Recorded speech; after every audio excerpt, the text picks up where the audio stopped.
Uh, uh.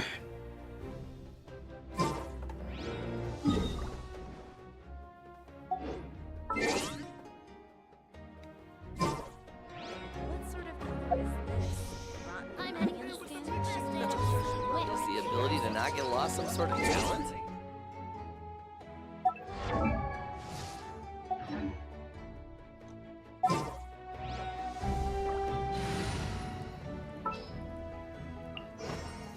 This world is full of unsolved mystery.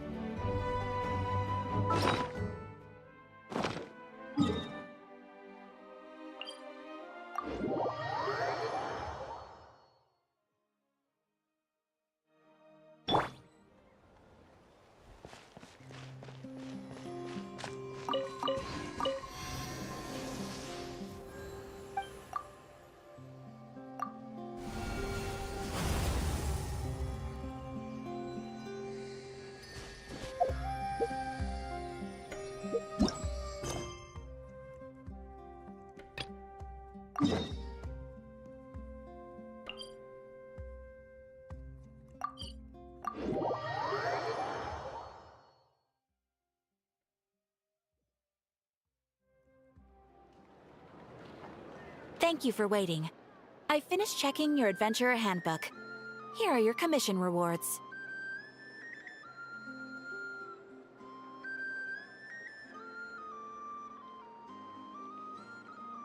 We have no other urgent commissions on the books at present.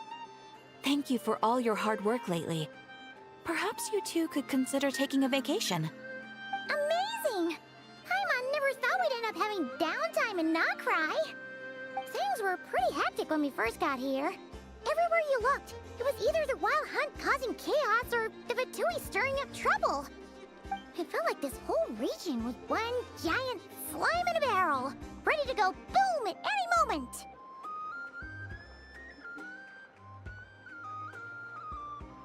Sure have. Things were looking pretty dicey, but in the end, we managed to turn it around. Whoa! Paimon just got deja vu! Oh, that's right. Ah, yes. Are you two aware that the Moon Prayer Night is soon to take place? Oh, yeah! Lama told us that was coming up soon. Wait, why do you mention it, though? Do people in Nasha Town celebrate it, too? Paimon thought it was just for Moon Goddess worshippers. You're partially right. Most people in Nasha Town just see the festival as an opportunity to do business. They do not concern themselves with the religious element. The festival was first celebrated by the Frost Moon Scions. On this day, they would wear moon prayer blossoms and celebrate the birth of the moon goddess through song and dance. They would also prepare food and handicrafts and give them as gifts to others. Over time, it became Nod Krai's most lively festival. Oh, sounds like fun! Great! Well, in the meantime, since Catherine doesn't have any commissions for us, let's focus on some personal business instead. When we first got here, you might at the time, because we got wrapped up. Well, there's a saying Paimon's heard around these parts, which goes, if you lift up a rock, you'll find something you weren't looking for. By that logic, you'll never find what you're looking for while you're searching, but the moment you stop looking, it'll jump right out at you. Could be worth a try though, right? Anyway, Paimon suggests we focus on other stuff we want to do for now, and just keep an ear out for spaceship-related intel as we go. Spaceship.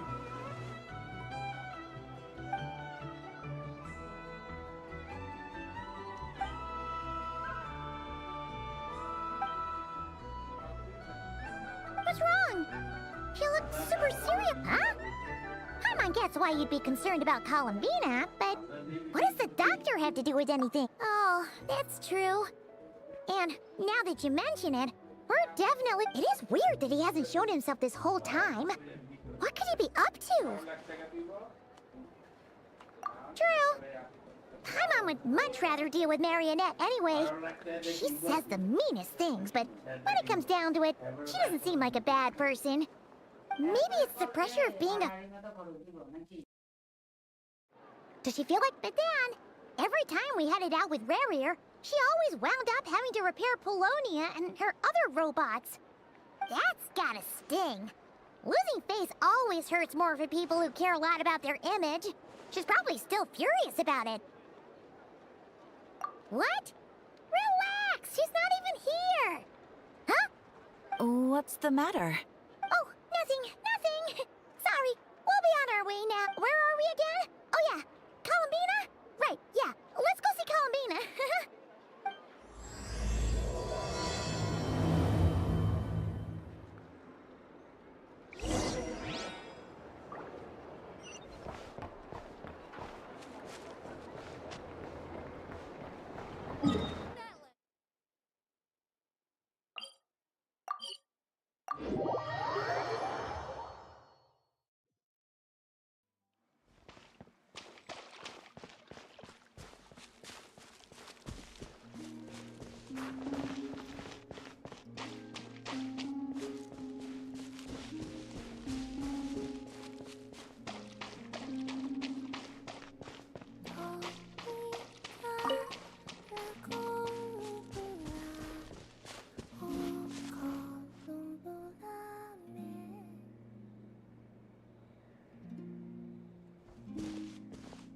Hey, she's sitting up! Is me sitting here a rare sight? No, we just thought you'd be resting. Perhaps I would have been, were it not for the sudden arrival of some unexpected guests. Not that I consider it a disturbance. After all, you are the only ones who are free to enter. Would it not be a little unfriendly of me to lie down while we speak? I didn't realize you put so much thought into little things like that.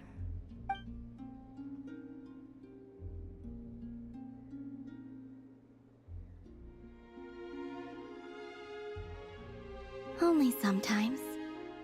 There have been moments lately where I think about you and your companions. They are warm, mysterious, and cozy memories. Very few of my past memories are anything like that. They say that travelers return home bearing bags full of souvenirs. But my luggage was empty, and I believed it would stay that way. Return home? So, you're still planning on returning to the moon? Yes. This planet continues to reject me, reminding me that I do not belong here. If I remain in Teyvat, there will come a day that I disintegrate. And I don't mean reduced to dust, or turned into food for the flowers. I mean, I will cease to exist entirely. Alright then. Well, we're sure gonna miss you. But it sounds like we'll have to say goodbye. How do you intend to return? The moon prayer night is soon to arrive. On that day, the moon will be closest to Teyvat. The Kuvaki in this land will reach its peak at that time. I merely need to grasp the tide, and with relatively little effort. Oh, Paimon gets it! It'll work like a slingshot! You make it sound like she's gonna get blasted up to the moon. If I did that, I suspect I would crash into the false sky. I will be using a much gentler approach. But I do like the analogy. It's fun. You see? She gets Paimon's sense of humor. In the blink of an eye, the time has come to part ways. It does feel that way, doesn't it? Time seems to fly fastest when you are enjoying it. I have always thought of myself as a wanderer on this earth, and it has never expressed any desire to keep me here. Yet, just as I plan to depart, it tugs at my arm. Is this a gesture of affection? Or is the world mocking me? Oh. Were you hoping I can answer that? Yes. You are a traveler, so you must have a lot of experience in this area. Then, what I would say is, enjoy the moment. That's right! Don't overthink it! Happiness is happiness and joy is joy! The point is to enjoy it, not analyze it! I see. Then what I would say is, even though I am very tired right now, I can't tell from the tone of your voice. Oh, really? You don't think I sound happy? I'm just kidding. I could tell you were in a good mood today from the moment we saw you. Ah, a joke. albeit not a funny one. Anyway, I assume you're here about you-know-what. Give me your hand. Actually, it's not that. There's something else we wanted to discuss with you. Oh. Then, do you still want to give me your hand? Or not? Sure.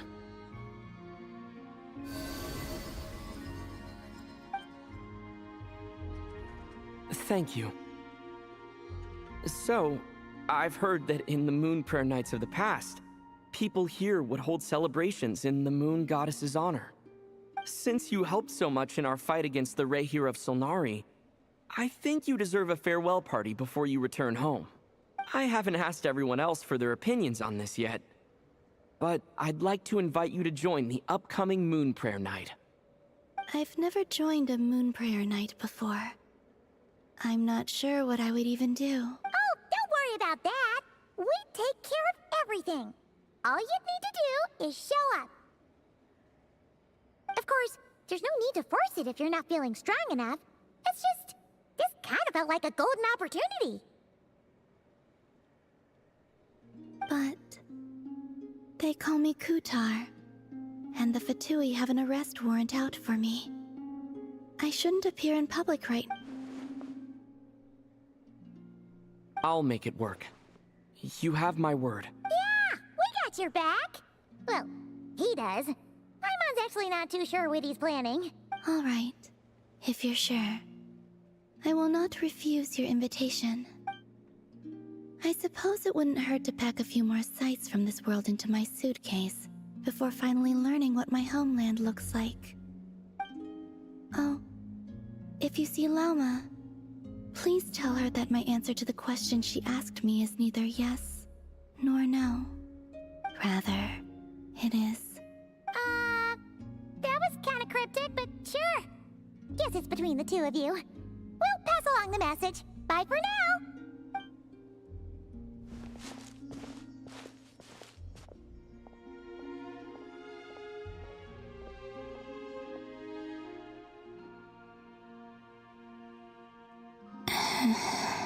And also, I do not know.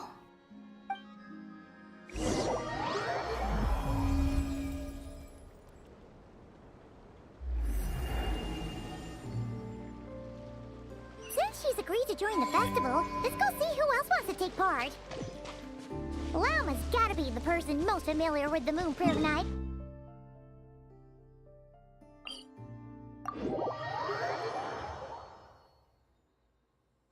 Also, what exactly is your plan to keep her safe?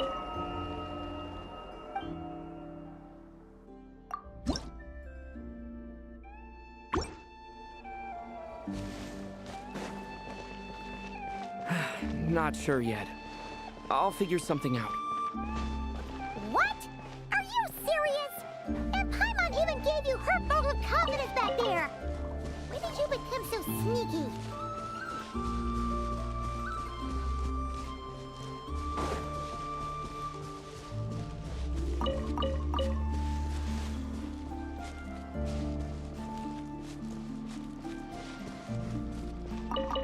Moon Prayer Night's nearly here! Don't go feeding all the candy to the ant.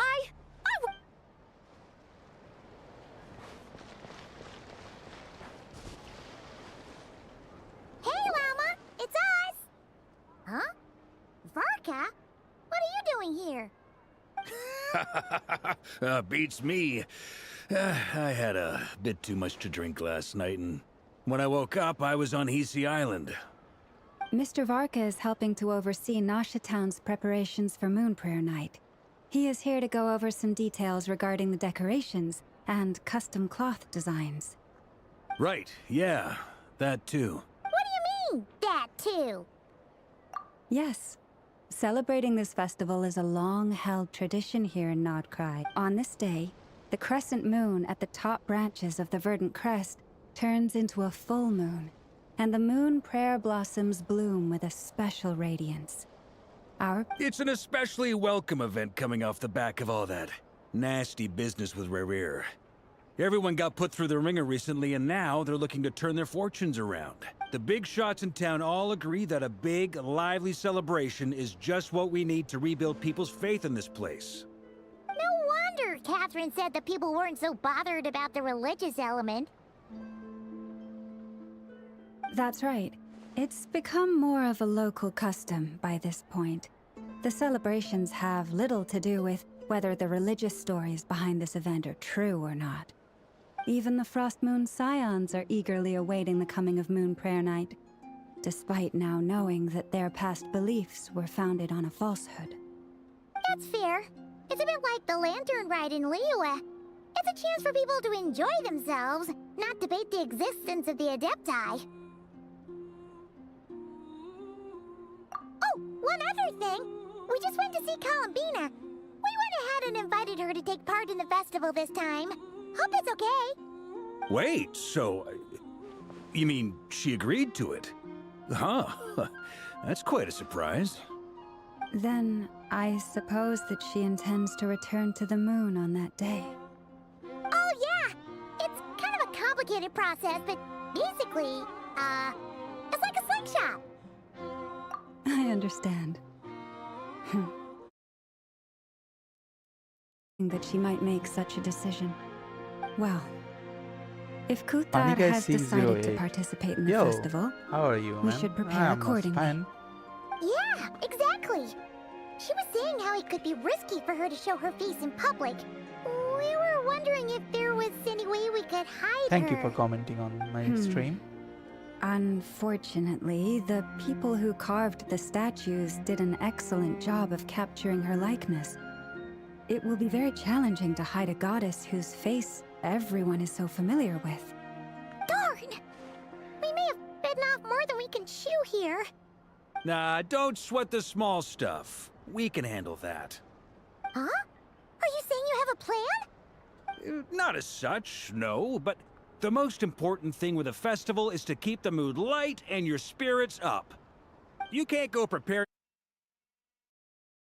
The Mondstatter spirit is strong with this one. As it happens, I agree with Mr. Varka. Let's start by making our appreciation for... And who knows? Once we get the ball rolling, perhaps everything will just fall into place. Hey! Did you catch that? Llama said the thing! Or close enough, at least. I'm looking forward to the Moon Prayer Night already. We have a festival in Mondstadt called Windbloom, and you can always tell which couples are celebrating it for their... And I have a feeling we'll get to see... Not quite the same. Anyway, I'll take... But lastly, there's the final key... Before you leave, let me show you something that... Also, I have some further questions about Kutar's decision.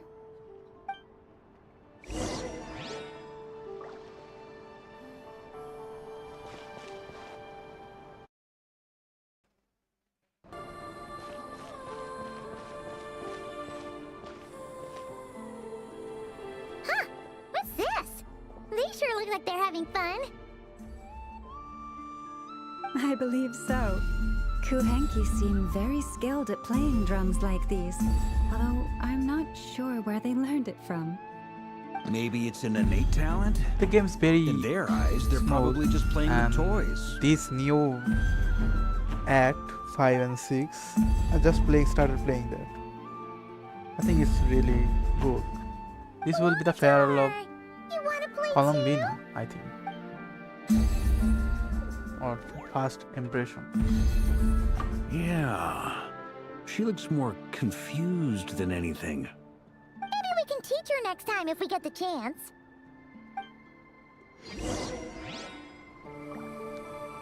Funny Guy 608, you asked who is your favorite hero so far. I think Flint's. Flint's is my favorite character so far.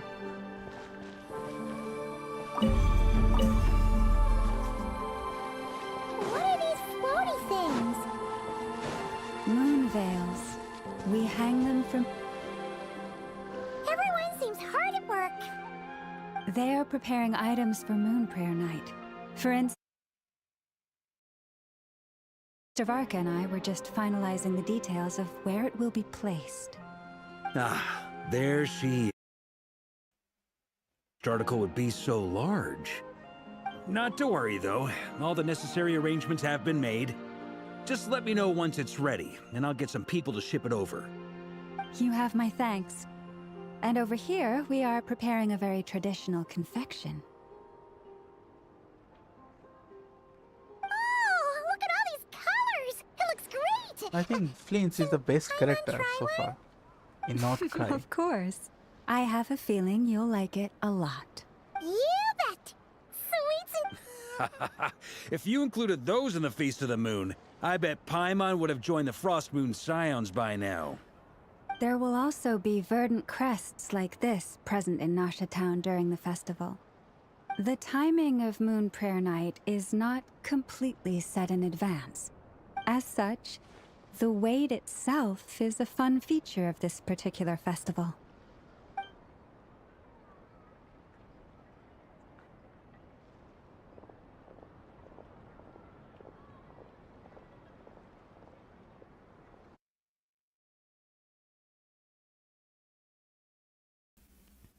Let's talk here. To tell the truth, I am very surprised to hear that Kutar is willing to participate in the festival. I once asked her if she'd be willing to stay with the Frost Moon Scions. I could introduce her to everyone, and we could be a family to one another. She did not answer, but she has not appeared here since. I took this to mean her answer was no. But if that were the case, she would not have accepted this invitation. Ah. I see. Maybe she is right. Maybe the Frost Moon Scions of today no longer need a moon goddess. But my wish was not for her to come here and be worshipped as a deity. I simply wanted to offer her a place to stay. I'm sure she believes that showing herself here might invite Fatui intervention, and as such, she does not wish to cause us trouble. But what really pains me about all this is that this is her birthplace. She ought to belong here, yet no one has been able to grant her shelter. I think I'm qualified to weigh in here. When someone's about to depart... Anyway, she's agreed to attend, hasn't she? All we need to do is simply respect her decision. I see your point. Yes, she will soon depart after all.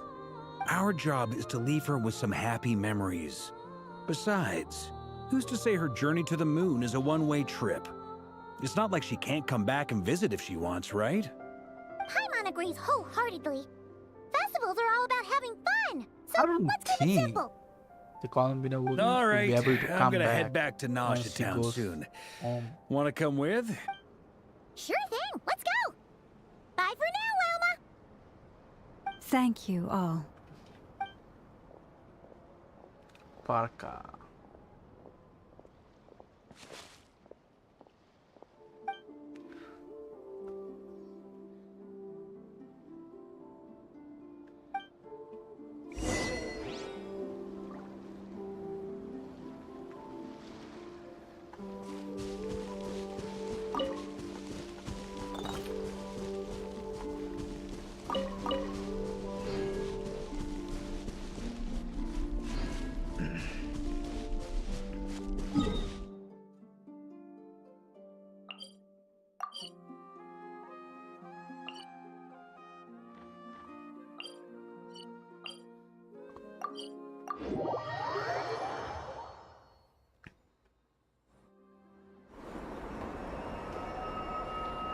Huh?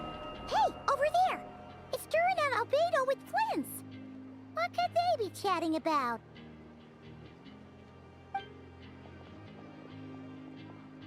Your guess Albedo. is as good as mine. Ah, Grand Master, and the Green. Traveler and Paimon. Hello there. It's been a while. Perfect. We have some new volunteers for our Wait, let me guess. The righteous Lightkeepers are finally ready to hunt down the Abyssal Dragon? Yes, that too. We should. Yeah, right. Are we wait. really gonna fight Why a does vessel everyone dragon? keep saying that too? Well, to be precise, the facts match, but not the causality. Wait, so I guessed Casualty. right? Half right. Don't act so impressed with yourself. Maybe I can explain. We ran into Mr. Flint's north of Nasha Town. At that time, we just noticed a few abyssal creatures out in the wild, but the strange thing was, I didn't detect any traces of abyssal energy on them at all.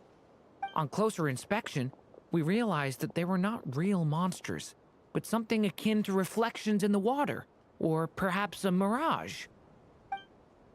Huh? What do you mean? Like, you could see them but not touch them? Exactly. It was very peculiar.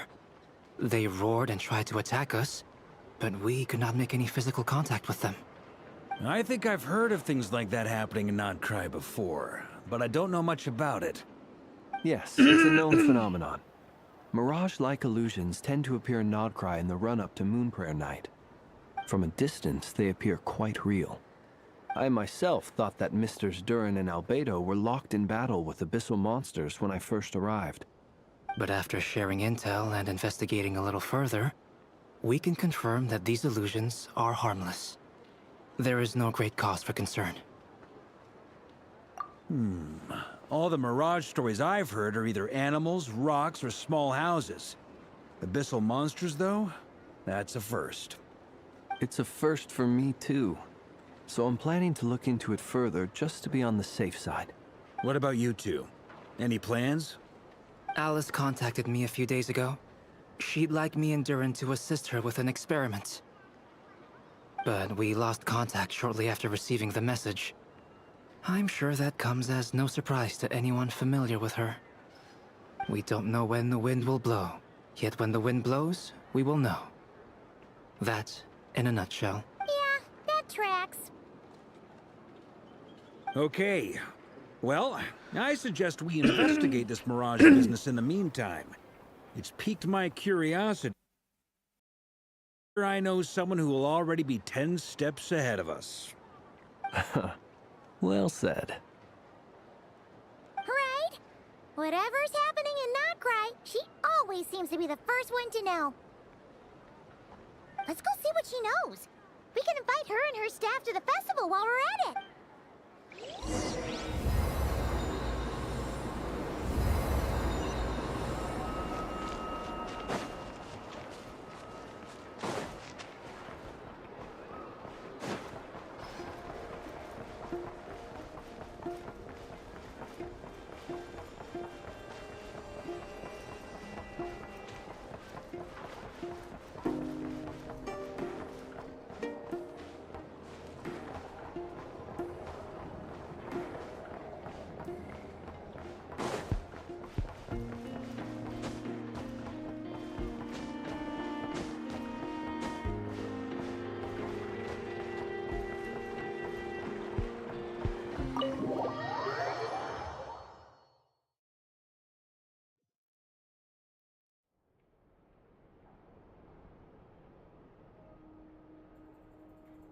You're right, I have noticed. There's certainly something a little fishy about this situation. Records indicate that this phenomenon can occur in the days before and following Moonprayer Night. That said, the odds of encountering these phantoms are similar to looking up in the night sky, happening to see a shooting star, and managing to make a wish before it disappears. But this time, either everyone's getting lucky, or they're appearing far more frequently than usual. Yehoda's out gathering intel as we speak. In the meantime, let me check off some points of interest. First, the Abyss. The ones we saw seem to be abyssal monsters. Indeed. But we have identified one location where many more of them have made an appearance. And not just monsters, but human phantoms too. Given the scale and nature of the phantoms, it's almost as if someone's last memories are coming to life. Or perhaps the memories of multiple people. Oh. So you mean the phantom monsters are hunting down the phantom humans? Exactly. The phantoms can interact with each other, but we have no means of intervening. In addition, some of the human phantoms would seem to be from the very distant past. This is clear both from the clothing they wear and the stories they tell. They claim to be from Hyperborea, a name which I've heard from Lauma before. Did Paimon hear that right? 6,000 years? It sounds like this merits further exploration. That'd be a big help. I'll leave it with you, Albedo. My knowledge of ancient history is non-existent. I used to doze off every time the pre-Knights of Favonius era came up in class. It's quite a miracle that you were able to understand these phantoms' speech, given how long ago they lived. I suppose you're right. But I'll leave the archaeologists to ruminate over that conundrum. As an intelligence broker, my sole interest is in the value of the information I gather. Which, in this case, hopefully means earning myself some good favor with our dear Lady Moonchanter. So calculating. Whew, this intel broker logic always catches Paimon by surprise. Sounds to me like we could split the work up. I think the abyssal phenomenon is best left to Albedo, Flints, and me. Agreed. It coincides with my duty as a lightkeeper. For my part, I'd like to understand the abyss better. Even a little knowledge would go a long way.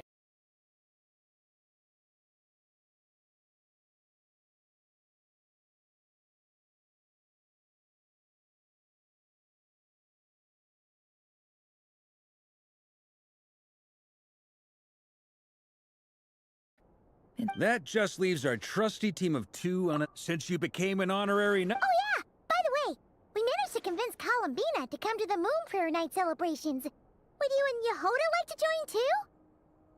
She agreed to that? Huh. Quite an achievement. Never underestimate the traveler, I guess. I'd be happy to join. No point shutting myself inside when the streets are all decked out.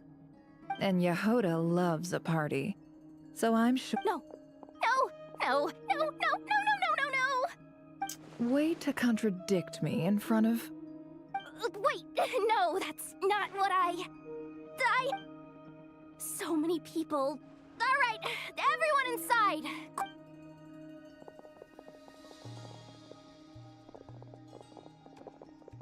This is gonna sound crazy, but hear me out. I saw one of those phantoms at Star Sand Shoal, and it was some sort of flying ship. Like a spaceship? That's gotta be the one you came to Tibet in. You said you saw the same thing through the moon marrow, right? Huh? You already know about it? Ugh, I thought I was gonna blow— wait, back up. You came here in a spaceship? Now my mind is blown! What's it like on the inside? Was it like— Yep, exactly. Huge discovery. You're the best, second best intel broker in the world.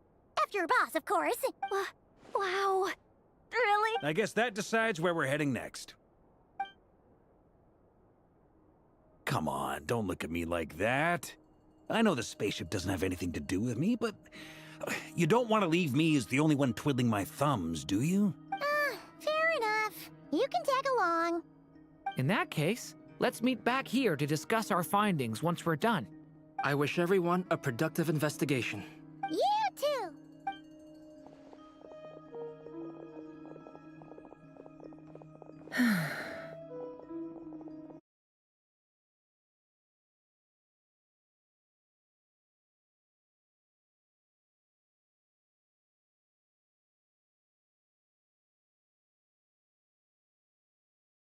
Hurry, boss!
Yehoda was right on the money.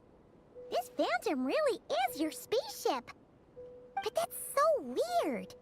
Why would it show up here? Is it some kind of projection? Or a ghost? Like, maybe it no longer exists. It's... Ah, you're already here. Miss Lauma, what a surprise. I thought you were busy with festival preparations.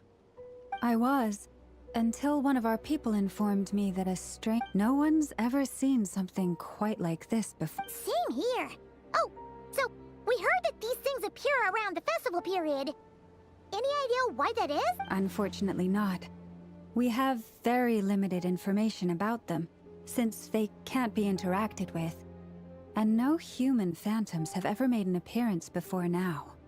The most we've been able to deduce is that these sightings appear to be connected to the increase in Kuvaki energy around this time. Yeah, seems like that's all we can do. This is all so confusing. Allow me to lend you a hand.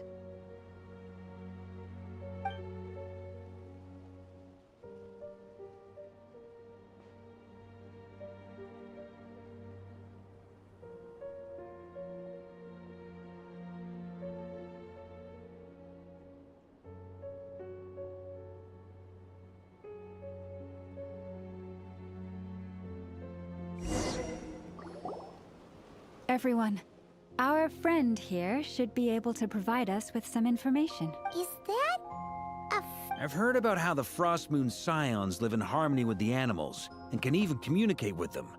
That's coming in handy now, for sure. Oh,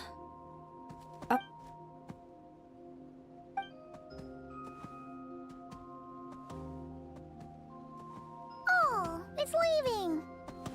It appears to share our curiosity about this giant spaceship, so I asked it if it wouldn't mind investigating along with some friends.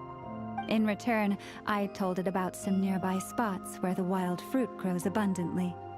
We may live in a different era from these phantoms, but I trust that let's give them a moment and hope for...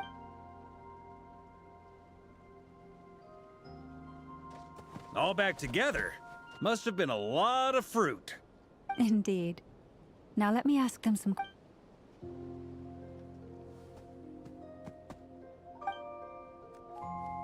It did find a lot of wild fruit, enough for them to feast for a long while. This puffin circled in the air several times, but didn't spot anything out of the ordinary. Huh. Well, it definitely makes sense to get a bird's eye view.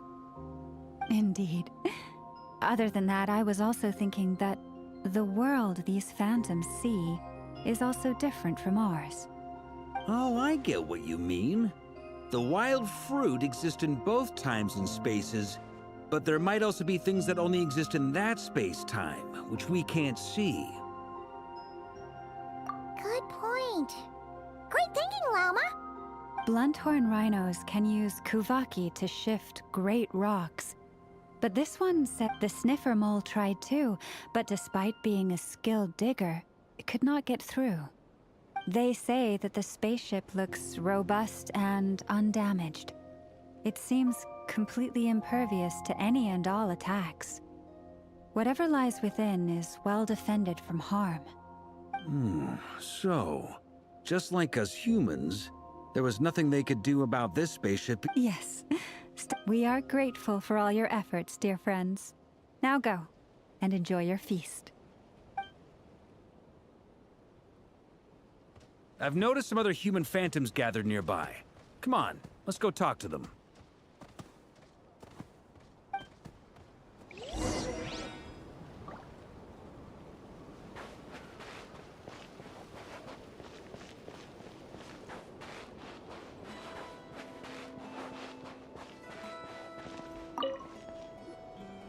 What is this thing?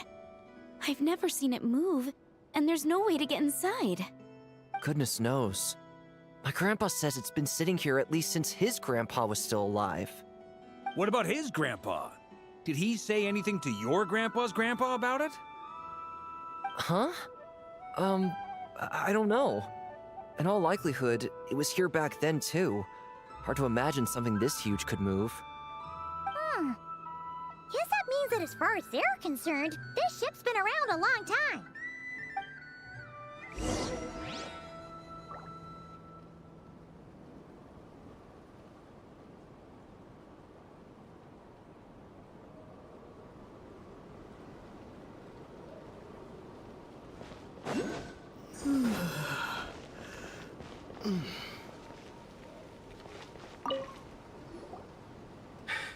Come on, brothers.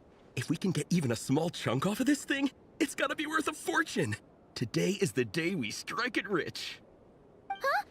You mean Paimon? Yes, brother, I shall join you. Let's make our fortune. We should go with them. What the? This thing is crazy tough. I can't even scratch it. What's it made of? Sorry, brother. Looks like we'll have to seek our fortunes elsewhere. Enjoying yourself? I was just seeing if I could influence this phantom's perception by playing. But nope, no dice.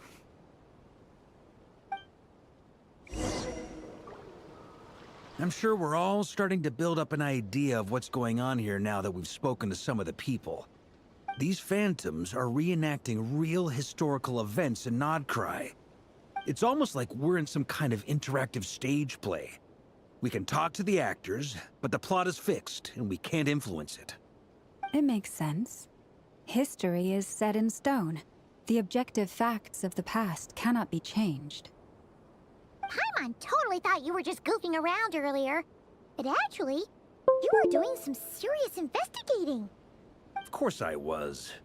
Anyway, at this point, I think we're forced to conclude that although the Phantom spaceship is right there in front of us, we aren't going to learn much about it from these people.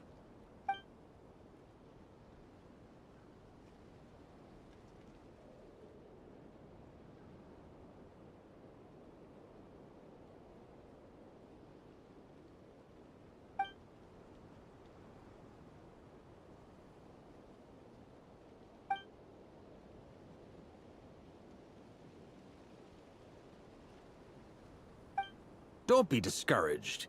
If nothing else, this is proof of the ship's existence. And think about it.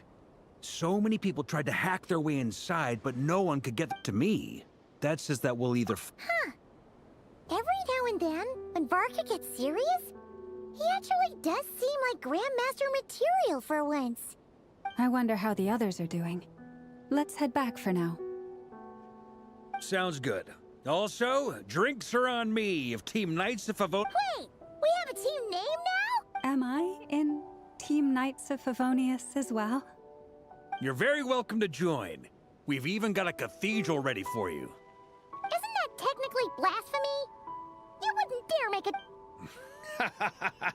Nah, I'm sure Barbados doesn't mind a little harmless blasphemy once in a while.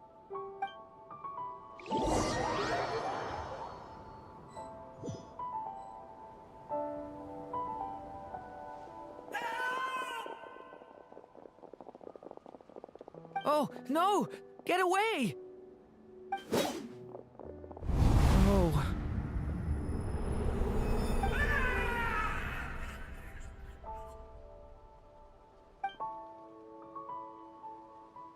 I know it's hard to stomach, Mr. Duran. But as I'm sure you've noticed, there is nothing we can do to intervene in that... But we have to at least try. And try you have. But are you aware of how many unsuccessful attempts you've made now? I wasn't... I'm afraid this is the 39th failure so far. Or the 5th if we're only counting this particular victim. There are no indications that these phantoms may be all... You seem to have calmed down a little. I'll make us a fire. You should rest and have some water. Feeling any better now, Mr. May I ask a few questions? Be my guest. What exactly are we witnessing here? What happened to those people? My guess would be that we are seeing Nod Krai during the Conrian Cataclysm. Conria. That is correct. As you know, once the Abyss senses there was a time in the den 500 years ago. I see. In the face of the abyssal onslaught, all were like grains of sand tossed around by a tidal wave. Be they human, fae, or god.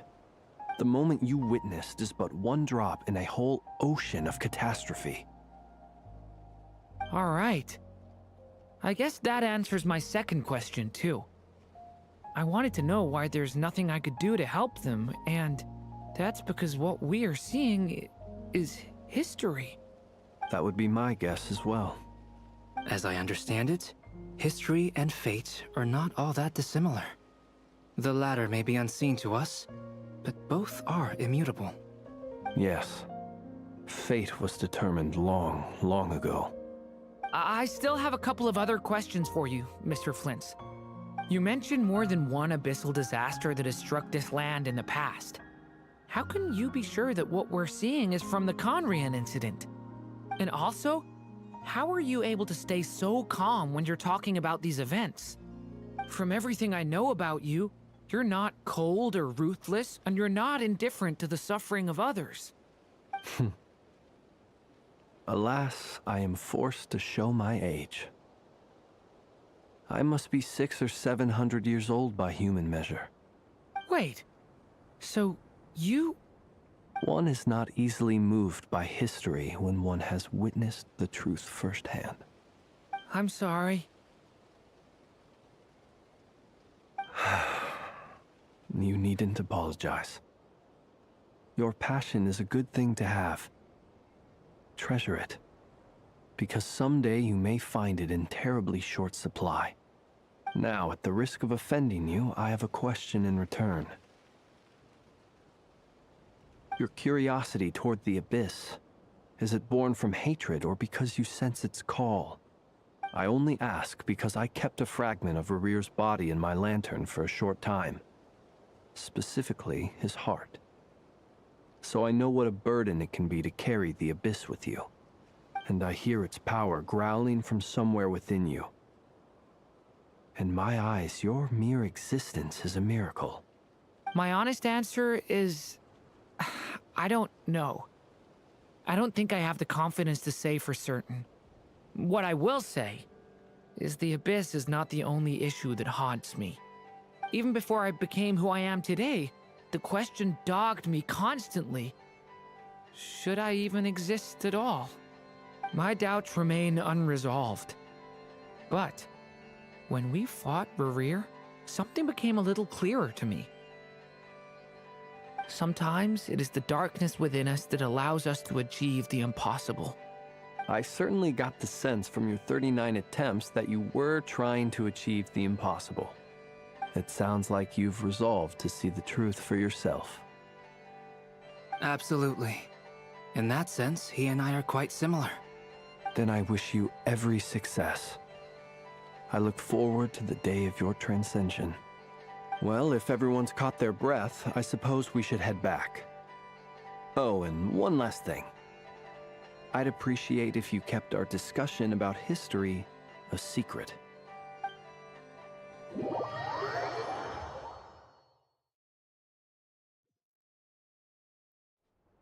Incredibly, our separate investigations led us all to the same conclusion. Hooray for consensus! Yeah, but we barely learned anything, though. I totally thought this would be the mother lode. Talking with the ancients? I mean, come on! But nope. All we got was useless snippets of conversation. And all this stuff about moons and hyperopia.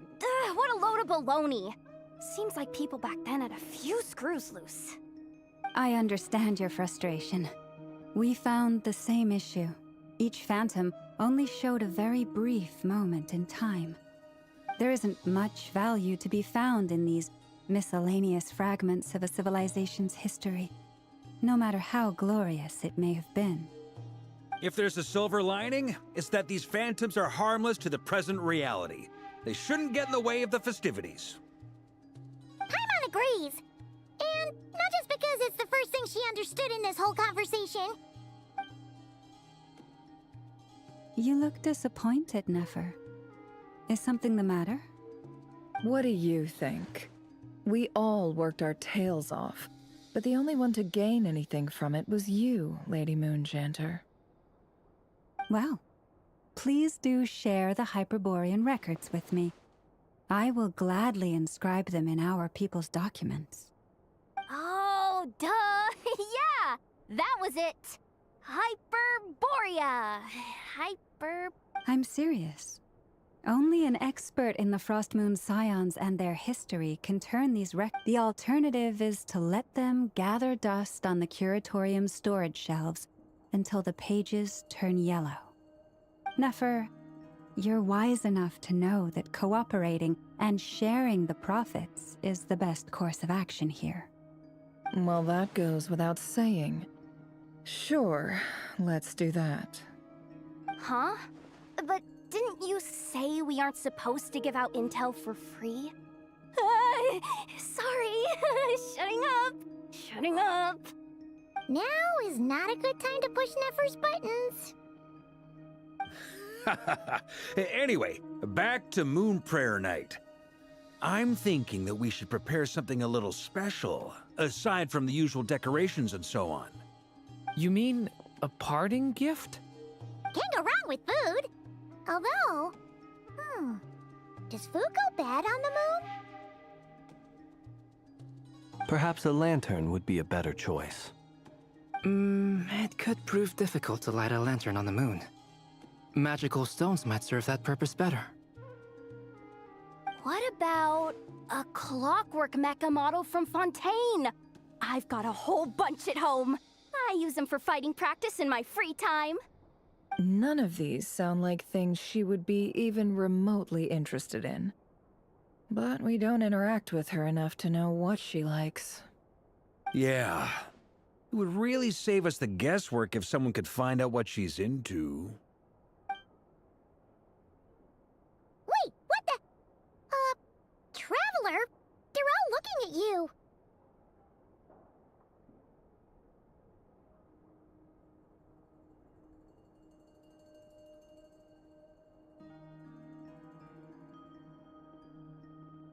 Great! Haha, problem solved. Now, I need to stop by Dory's. Gonna need her help sourcing a bunch of stuff for the festival. Then let's leave it there for now. We all have our own business to attend to. Traveler, if you find...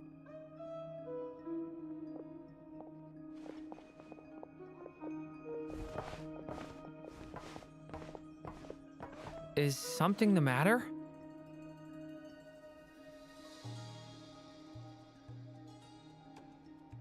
I'm fine. It's just... I'm still feeling a little rattled after witnessing the horrors of the Abyss. But it's okay. This is something I have to work through. I'll be all right. Thanks for your concern. Well, don't put too much pressure on yourself. If you ever feel like something's wrong, physically or mentally, we're here to talk.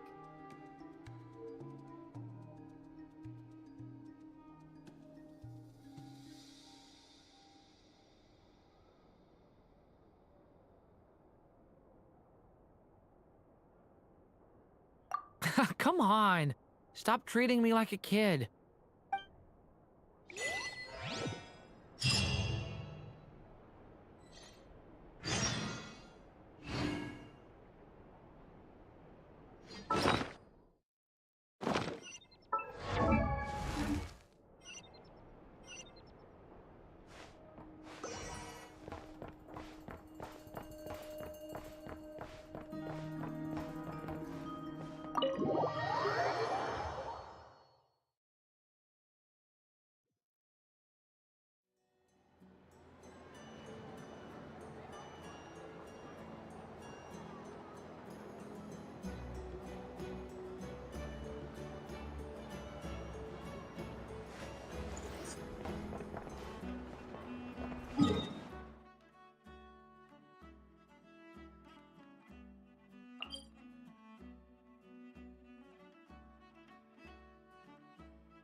Man, that was really a long time.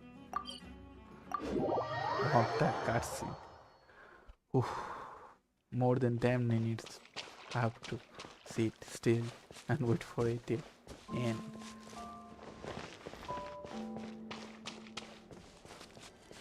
That's the longest cutscene ever.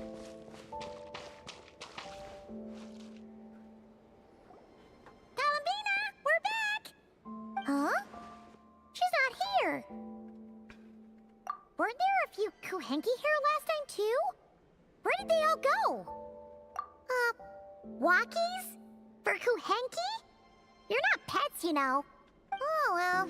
Looks like we just came at a bad time. There's still a few days until Moon Prayer Night, so we're in no rush.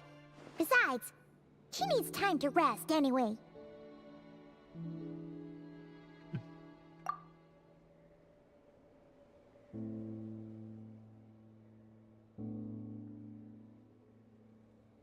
Columbina! Are you back yet? Oh, how strange. Looks bright. It's not like her to spend so much time outside. Especially since she's worried about attracting unwanted attention. What about Luonatar? Luonatar, you there? Hey! Do you know where Columbina went? Sorry, didn't understand. But if you know where she is, could you take us to her? Yeah, that's even stranger. What about him? Oh, that's not good news. They change color when Columbina gets weaker, right? And they look super pale right now. Good idea. She might know what's happening.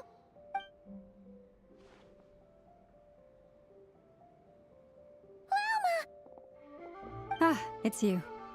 How is Kutar? Is she okay? No, she hasn't. I came here to check on her after I noticed the flowers had changed color. Based on past precedent, she must be very weak right now. Even getting up to walk would be a struggle. Not to mention that she doesn't do that at the best of times either.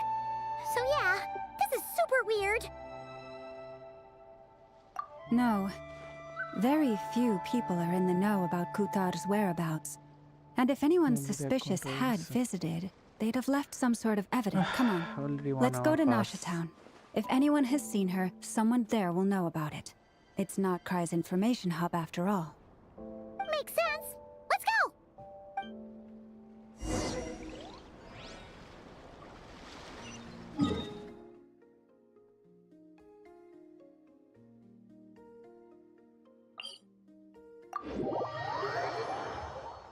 Na na na na na na na na na na na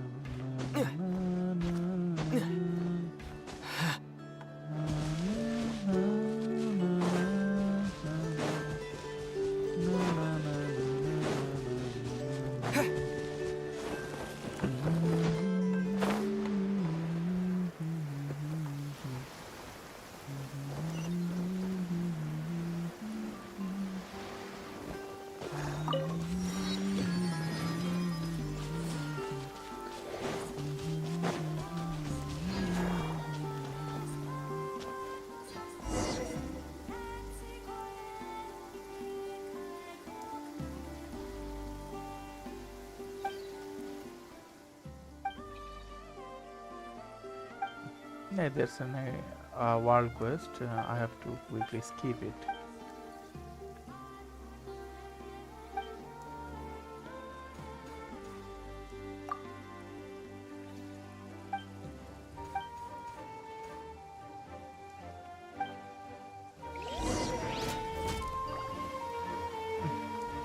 I'll play it some other time.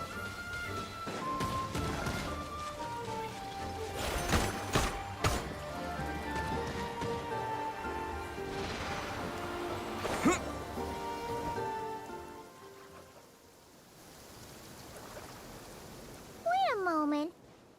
Is it just Paimon, or is this stall kind of suspicious? Has never been here before, right? No.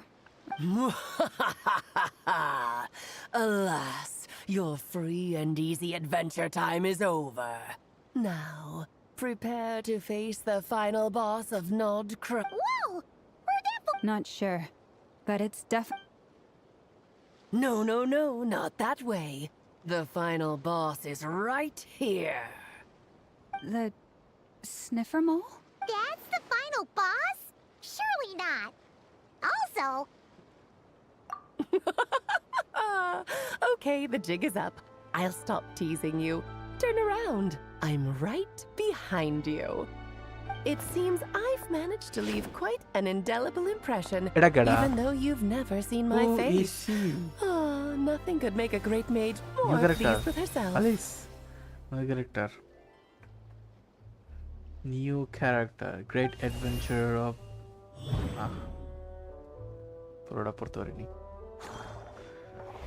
We'll watch the stream. Actually, what did she What is mean? going on? I've heard that all the big shots in Teyvat have long, wordy titles that stun Great people adventure of speechless when they make their entrance. Dodo Unfortunately, King, none of them defender are of affiliated old with the Mondstadt. Hexenzirkel, Huh? and we ourselves keep a very low profile.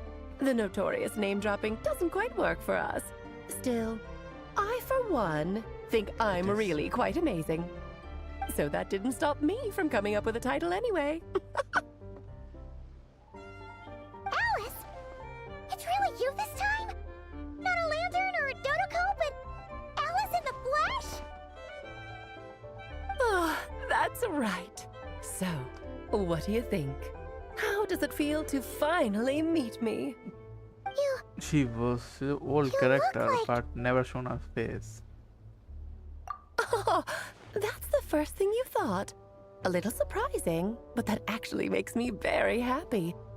Because that means that when Klee grows up, she'll be just as stunningly beautiful as her mother. Ah. So she's She's friend Klee's of mother. yours? Mother of Klee. Kind of. This is actually the first time we've seen her in person. I see. Madam Mage, সবারই দেখা that যায় was খালি voice শোনা নেই quite সবারই দেখা a সবারই reveal powerful করবে entrance. I certainly won't be প্রথম forgetting varchar it reveal anytime করলো soon. এখন লরে রিভিল করবো It's okay, Lauma, don't force it. Paimon will do the honors. প্রথমে অ্যালিসটা বুঝি না This is Alice from the Hexenzirkel. That's right. She's a good person, just kinda unpredictable. Well, what is the human heart if not unpredictable? Hmm? If we could not do as we please, how would we differ from machines? I am Lauma, Moon Chanter of the Frost Moon Scions. It is a pleasure to meet you. Oh, I know. Before you got here, I spent a good, 15 minutes getting up to speed on Nod Krai's present situation. In other words, I've read the whole in the last episode part, so we can skip the pleasantries. Fair enough. Well, Miss Alice, I can... He'll get used to it. Paimon sure is. So anyway, what are you doing in Nod Krai Act? Oh, I thought I told you already. This time, I'm the final boss. And what a formidable foe I shall be. Powerful, confident, decisive, and good luck finding my weak spot. You will never succeed. Oh, drat! My one weakness, and you found it in an instant. Fate has been dealt a devastating blow. Thus falls the great Dodo King. Why are you playing along with this nonsense? For funsies, of course. What's wrong, Paimon? Are you disappointed in me? Am I a gigantic letdown? No, it's just... you seem like a busy...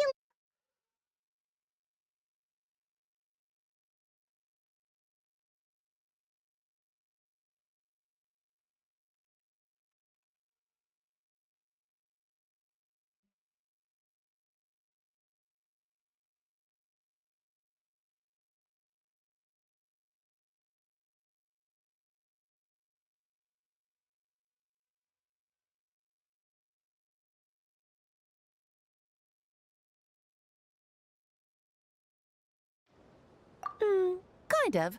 Why don't we discuss this over a pot of tea? My main reason for coming on this trip to Teyvat was, of course, to have some fun. But I do technically have a job to do as well. Namely, maintaining the stability of Teyvat's borders. I'll skip over the complicated parts, but to sum it up, abyssal energies are all that lie beyond Teyvat's border. We'd find ourselves in a real pickle if they ever made it through. And the phantoms you've been seeing are a sign that the border has been disturbed. Ah, no wonder they tend to show up around Moon Prayer Night. Is it because the real moon is now so close to us that its power can cross the border? In part, but only a negligible amount passes through. Just enough to influence the verdant crests and so on. And as you've noticed, there has been an unprecedented number of phantoms appearing this year. The trilunar syzygy. A trilunar syzygy. Eons ago, before the heavenly principles came to Devat, it was the then 3 moon goddesses who controlled the laws of this world. Oh, that's exactly it! The 3 goddesses split these powers amongst themselves, promising never to consolidate them into one singular body. This was meant to keep the world stable. But, fast-forwarding to the present, the eternal moon's marrow is with you, while the iridescent moon's marrow, which should never have appeared in this world, has been retrieved. Add that to the presence of a moon goddess in the flesh and... the power of all 3 moons is gathered here in Nod Krai. There hasn't been an event like this since the War of Funerary Flame. And it's having a noticeable effect on Tevat's borders. Because I wish to give my darling daughter a peaceful, sunny environment to grow up in. Is that a good enough reason? Kinda sounds like you're dodging the question, but it does make sense. Well, that's one reason anyway, and the most important one. The others are a little complicated to explain. For instance, cleaning up after dearest Miss R. Albedo could tell you more about that if you're curious. But right now, I have a more important question to ask you. Why are you collecting the moon marrows? I see. Nicole told me about that legend once. Nicole? You mean meet Anne? Oh, so you remember.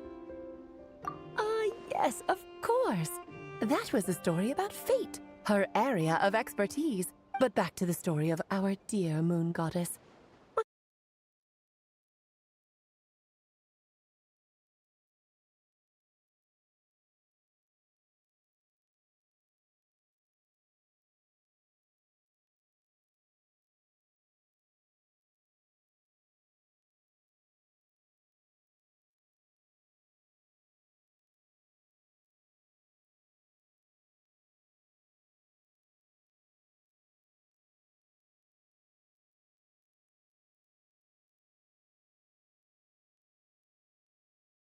My mind that's heavy.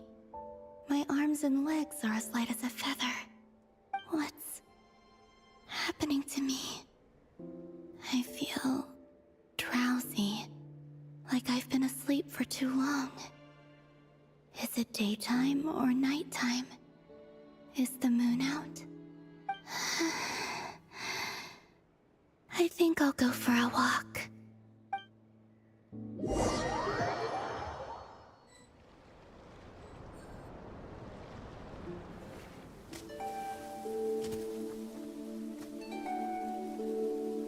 Are you out for a walk too?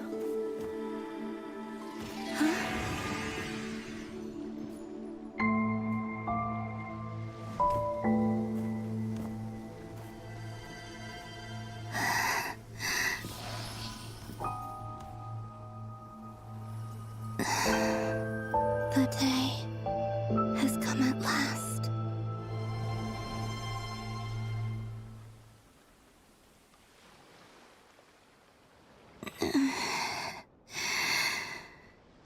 Have I grown so weak that I can't even sustain my physical form? But Moon Prayer Night is nearly here. I was so close to returning home.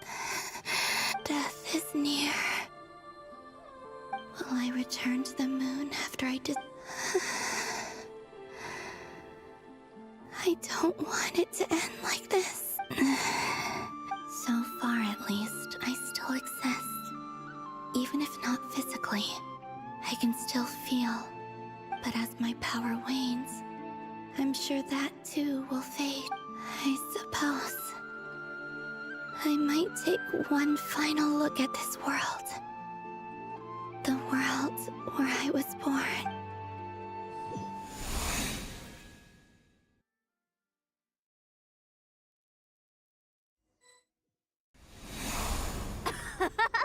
Come on, come on! Wait for me! The Frost Moon Enclave. How much it has changed since I was born. These decorations, they're so heavy. It's times like this when you kind of wish men could be priestesses and acolytes. How fascinating. I've never had the chance to be in the past. Karina, Lametti, it's time to eat. Coming!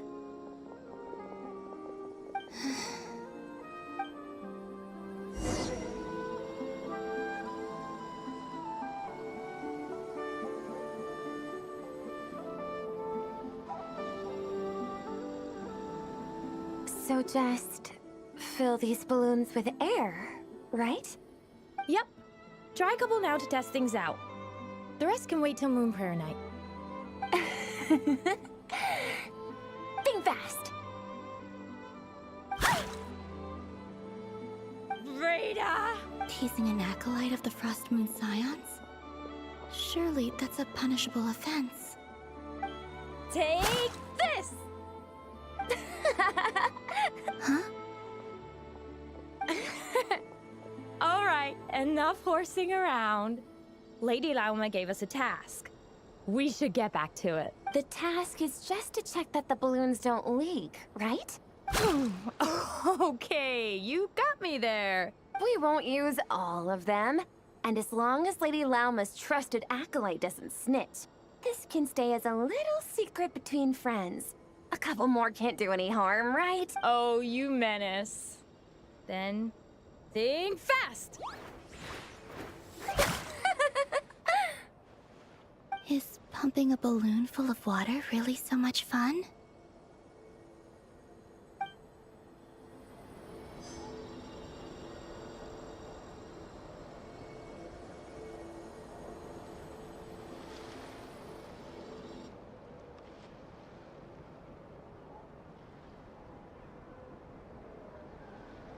I'm sure you're both tired from playing all day. Come on, eat up. A plain, humble meal. That has always been the way of the Frost Moon Scions. Huh? How come Lametti got a midsummer berry dessert? Oh, I always...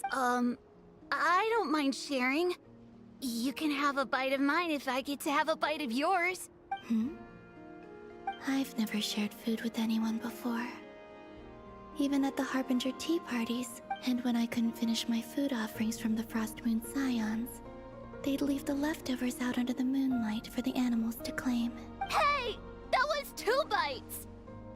Oh, then you can have another bite of mine. Oh, you too. Oh, don't fret now. Here, have some of Granny's too.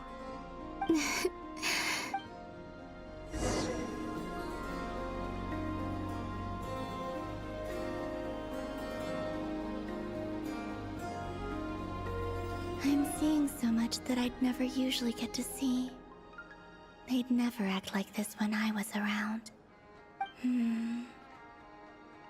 It's nice, being able to just watch people in peace in these final moments. What a rare opportunity. I think I'll go take a look around Nasha Town, too. Maybe the Traveler will be there.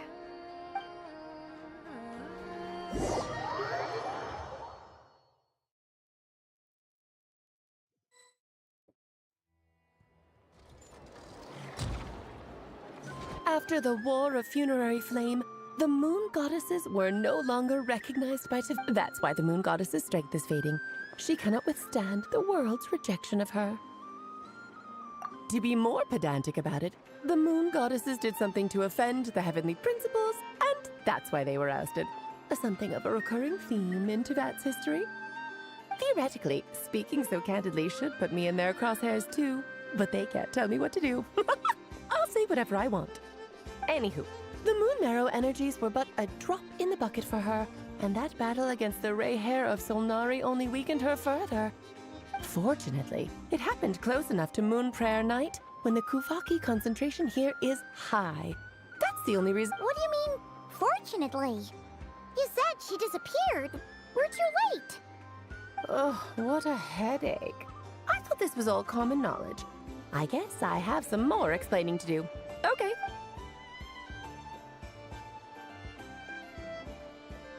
Now, I said earlier that the moon goddesses lost the foundation for their existence. The reason for that has to do with the natural order. Basically, the rationale for their existence in Teyvat was lost. The same logic applies to the present moon goddess too, and she was worshipped as Kutar by the Frost Moon Scions. But these connections have now been severed, whether by her hand or yours. So, the rationale that once sustained her existence is now gone. Wait, we did that to her? Oh, well, strictly speaking, yes. But let's not start pointing fingers, shall we? I'll only end up as the big bad villain, and that's not the kind of final boss I want to be.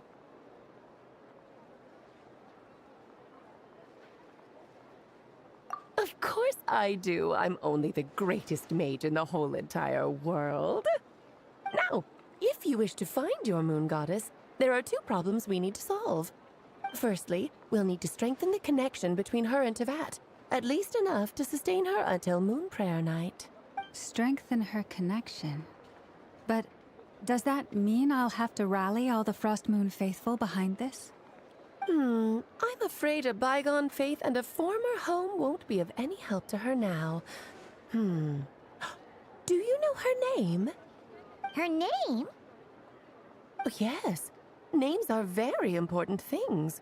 A name is a fundamental concept, then your first job is to find it. As a moon goddess, I'm sure she must have a name she identifies with. Neither Columbina nor Kutar is her true name, and she's never really accepted either of them. So, finding out her real name is enough to sustain her existence? Yes, I know it sounds like a small step, but every journey begins that way. So for now, that's all we need to focus on. The second problem is with her plan to use the moon marrows to return to the moon. Unfortunately, piercing through the false sky will take an enormous amount of power. Given her current condition, she won't be able to provide anywhere near enough power, even if she recovers her physical form. But no need to fret. Nicole's the expert. Wait, Mage N is going to help us out too? That means we've got 2 Hexacircle mages on the case. This is turning into a pretty big deal. Actually, this is more of a side quest for me. Like you said, I'm a busy lady, so I can't stay for too long. I'll have to return to Teyvat's border soon. That's the upside you get for looking out for my little Klee. Hopefully that will incentivize you to carry on keeping her company in the future. Anyway, jokes aside, you'd better get moving. It will take quite a miracle for the moon goddess's consciousness to hold out till Moon Prayer Night. Oh, I suppose I might as well tell you where Nicole is before I leave. Off you go now. Time to meet your new friend. Oh, yes, and a little suggestion. Don't forget to mind your heads. What? I wonder how Durin... You really are. I most certainly am. There's so many children I have to keep tabs on just in Mondstadt. Durin, Albedo, Venti, Varka... Klee didn't make the list, huh? Of course not. Klee is my pride and joy. I have no qualms about her, because she's the best child in the whole wide world. Klee's a little angel. I'm glad you agree. Well, all the best. See you when I see you. She left in a hurry. Yeah, she didn't pack up her stall. Should we handle it for her?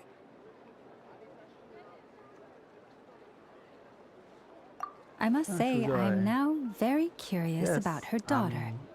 Klee, wasn't it? What's she like? That's a long story.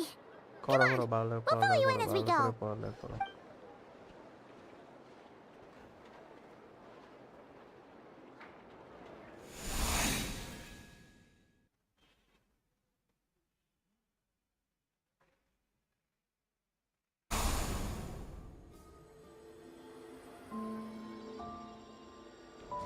What a lively place. I've never experienced Nasha Town like this before. Hey, you old geezer! Your hammer's rusted through! Who are you calling old geezer? Are they... I'm looking right at him! You've really gone downhill since giving your daughter free rein in the workshop. Can you even swing a hammer anymore? You might as well use that hammer to massage my back. Don't run your mouth, or you'll get a back massage that'll put you in bed for the rest of your life. I'll bet you send all the materials to your little princess. All right, you've made your point, Uncle Koski. As soon as the materials arrive, fixing your chair will be the #1 priority. And Dad, if you've got time to chat, why don't you lend me a hand, See? Lolka knows what the score is. I guess they're... friends. But the way they spoke to each other was so ugly. Then again, it wouldn't be the first time I've seen something like this. Columbina! Sing outside my door in the middle of the night one more time, and I'll unscrew your vocal cords. You hear me? Oh, Zandrone. So that was her way of trying to be friends with me. What a pity. I won't get the chance to say any ugly things in reply.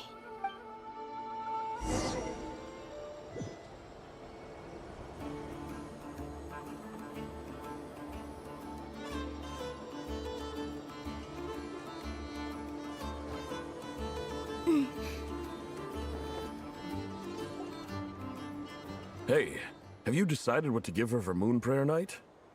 I sure have. She's gonna get the surprise of her life when she's least expecting it. Then I'll whip out the ring and pop the question. The surprise of her life. What a fun turn of phrase. Cool, I get the picture. You can spare me the gushy details. Ooh, looks like we have a customer. Hello there, ma'am. Would you like some Moon Prayer Night candy? Huh? Is he talking to me? Can he see me? Here you go.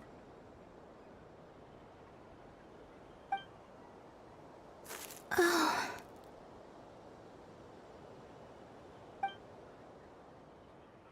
Come back anytime.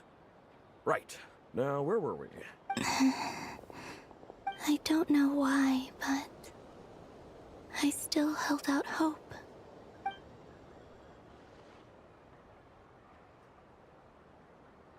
The most important thing right now is to find that mage.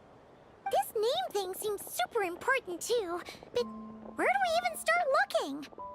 I'd better go pay the Fatui a visit.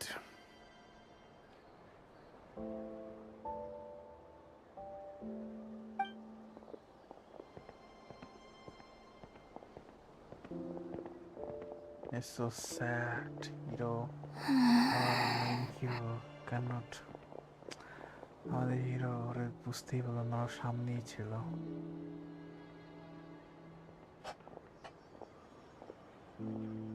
Columbina?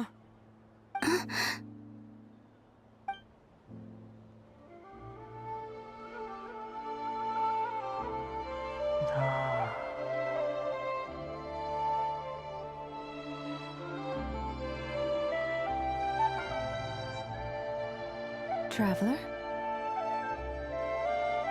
Let's go! This is no time to be spacing out!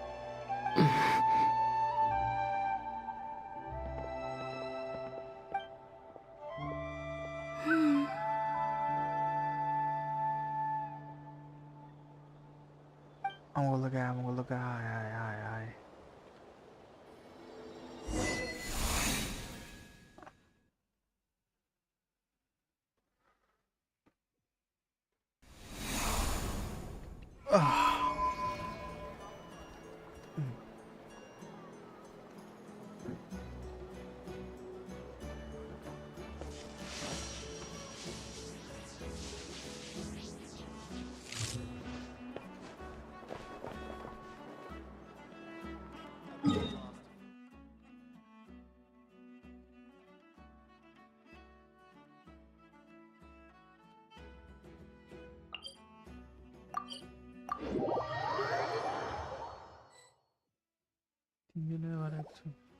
Where are they going?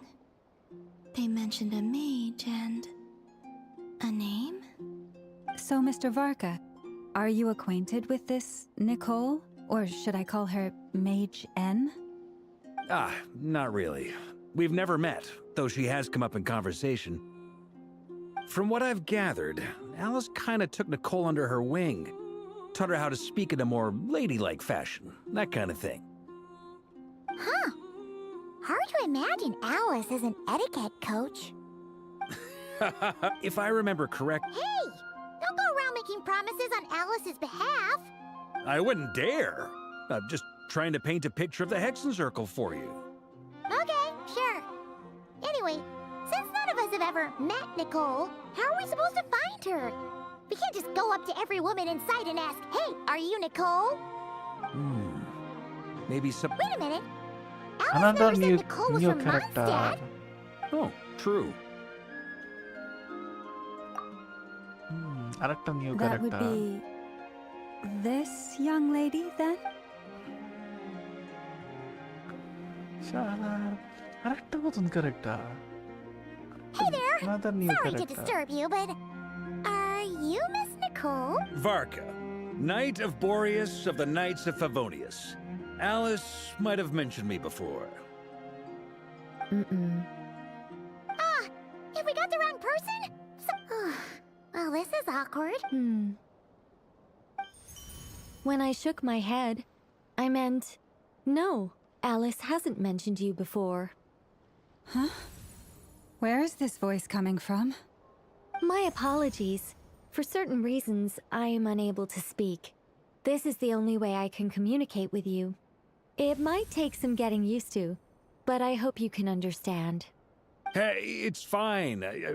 I'm more shocked by the fact that Alice never speaks about me. As for you two, we have crossed paths twice before, but it is nonetheless a pleasure to finally meet you. কবে? It's really you! Thanks. You're quite welcome. This time, things are different. We have reached the unwritten pages of the story. You might say that we stand at the crossroads of fate. শালা ওরা দুজন কি তাহলে story writer নাকি গেমের? Now then, allow me to formally introduce myself. My name is... Nicole, the No, stop! Alice! I can't believe it! I had a whole speech prepared. I'd agonized over every single word. She always picks the worst moments to ruin other people's plans. I'm so sorry about that. Alice took the liberty of devising some bespoke self-introduction magic for each member of the Hexen Circle. But I could have sworn I deleted all of the triggering conditions for it. How did it bypass everything? Oh gosh, this is so embarrassing. This is a very different side of Nicole than what we're used to. The silent angel. Not used to face-to-face interactions? Utter a word. Don't worry about it. We've seen that introduction magic once already, so it wasn't too much of a shock. Please go on, Miss Nicole. We'd love to hear what you have to say, or, well, communicate. Huh? Are they talking to this lady? But... Will you all promise to forget that horrendously embarrassing introduction? Sorry? Embarrassing? When? Yes, my name is Nicole, and I am one of a very few angels who have retained both their preferred form and their power. The Traveler and Paimon should be no strangers to this concept. There is another of our kind in Natlan. They call her the Lord of the Night. Ah. All right! Paimon remembers her! The Lord of the Night.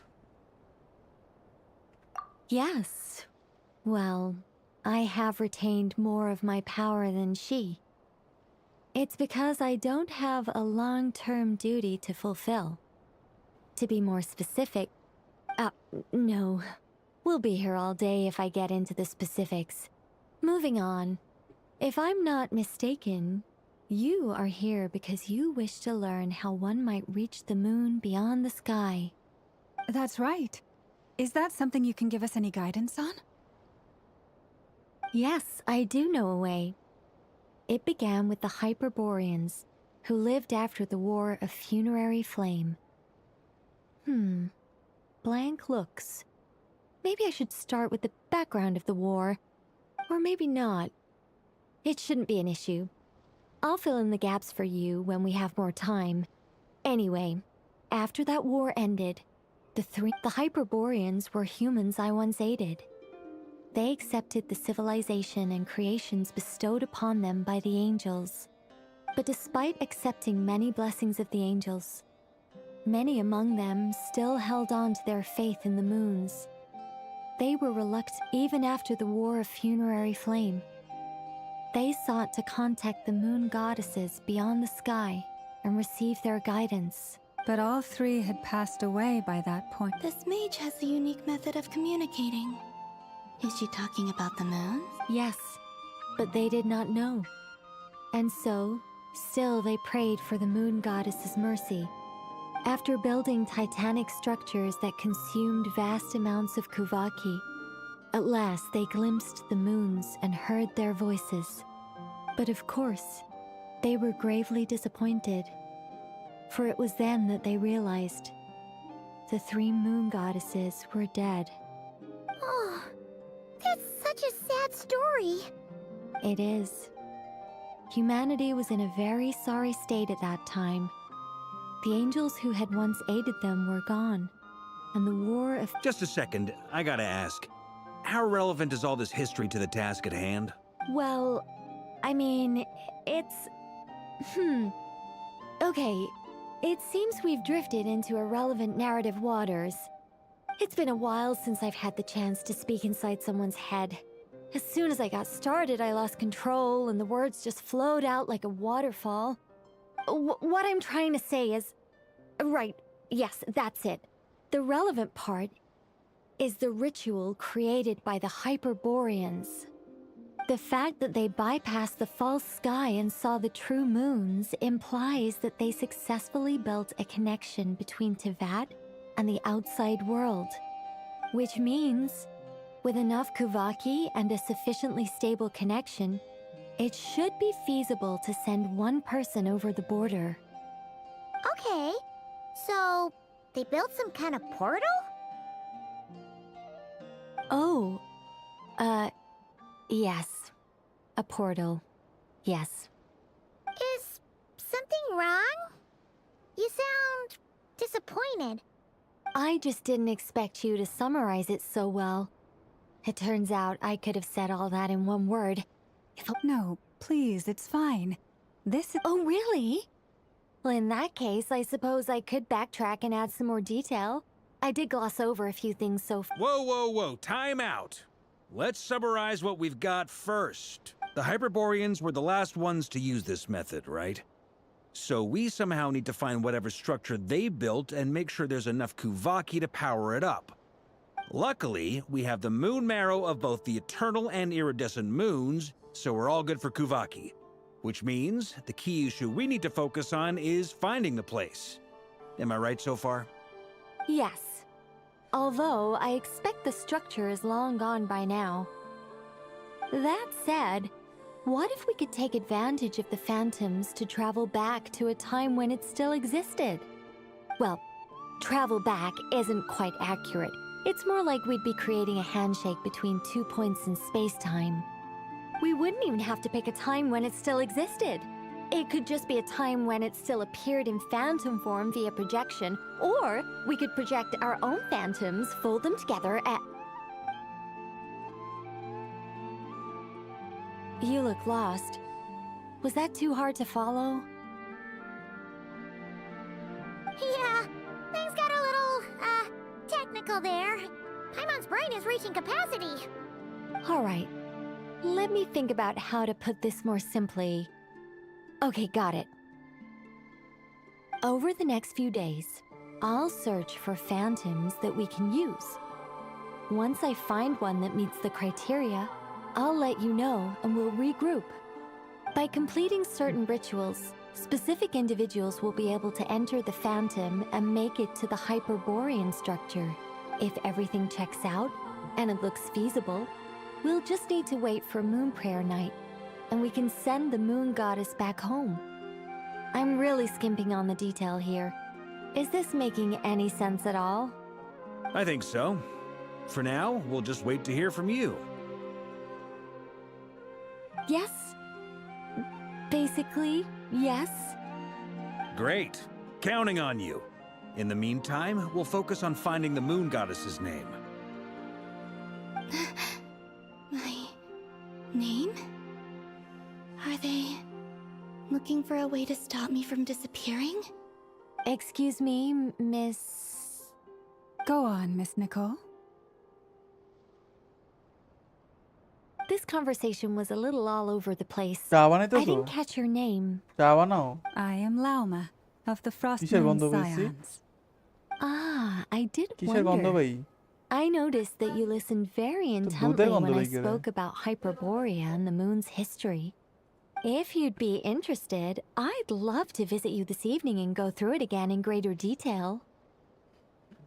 Also, if you were serious about making a record, it would be too risky to simply write down the raw details as is. I would suggest some tweaks. Maybe rewrite the stories as fairy tales or fables. Anyway, we... She seems friendly. It's so nice to find someone who's actually willing to listen. I've been dying for a chance to finally go through all this systematically from start to finish. Any longer and I'd probably start forgetting it. Now Paimon gets why Alice told us to mind our heads. What did I tell you? A lot of quirky people in Alice's orbit. Now then, the next order of business is, where do we start looking for the Moon Goddess's name? Once I've heard her out, I'll summarize the salient points and share them with you all. I'm also inclined to review our other documents. Yes, our faith was first established by our Hyperborean ancestors, but many of the more factually accurate records are from after Kuthar's birth.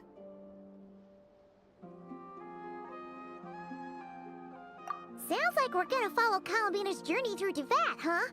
In that case, we'll start by heading to the Frost Moon Enclave. Sounds like a plan. Take this with you. I'll see about getting in touch with the Fatui. It'll probably just be Arlecchino and Sandroni again. They're the only ones who would want to help. Thank you, Mr. Varka. Don't mention it. Honestly, I'm more comfortable dealing with the Fatui than prying into the details of a young lady's childhood. Catch you later. I should follow them, just in case there's some way that I can help. This is most touching story. খুব একটা touching story হইতাছে।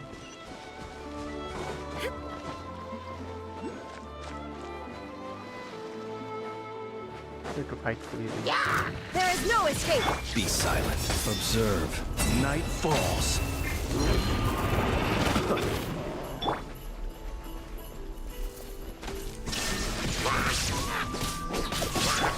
Shower you praise.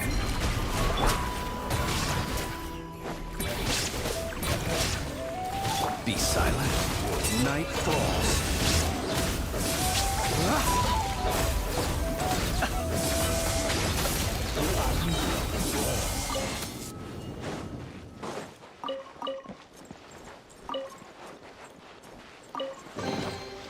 Perhaps these treasures might be of utility to you on your journey. Please, I insist.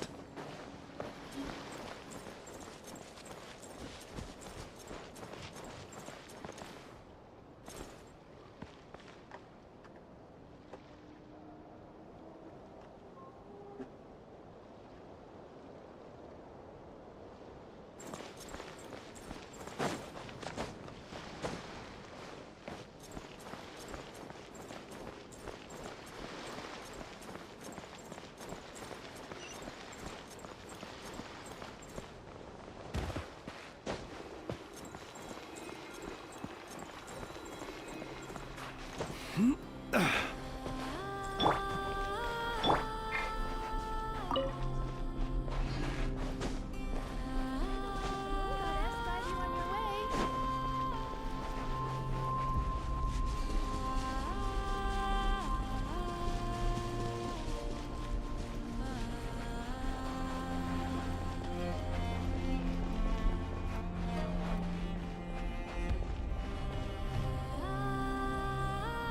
while ago, I took the time to organize all documents in our possession that pertain to Kutar. What you see here is the material I consider reliable. You're saying there's unreliable material too? Yes. Most of the information we have was transmitted through an oral tradition. Inevitably, some of her stories were... There's no sense seeking answers in history unless we can ensure the veracity of the historical record. Makes sense. All right, let's take a look through.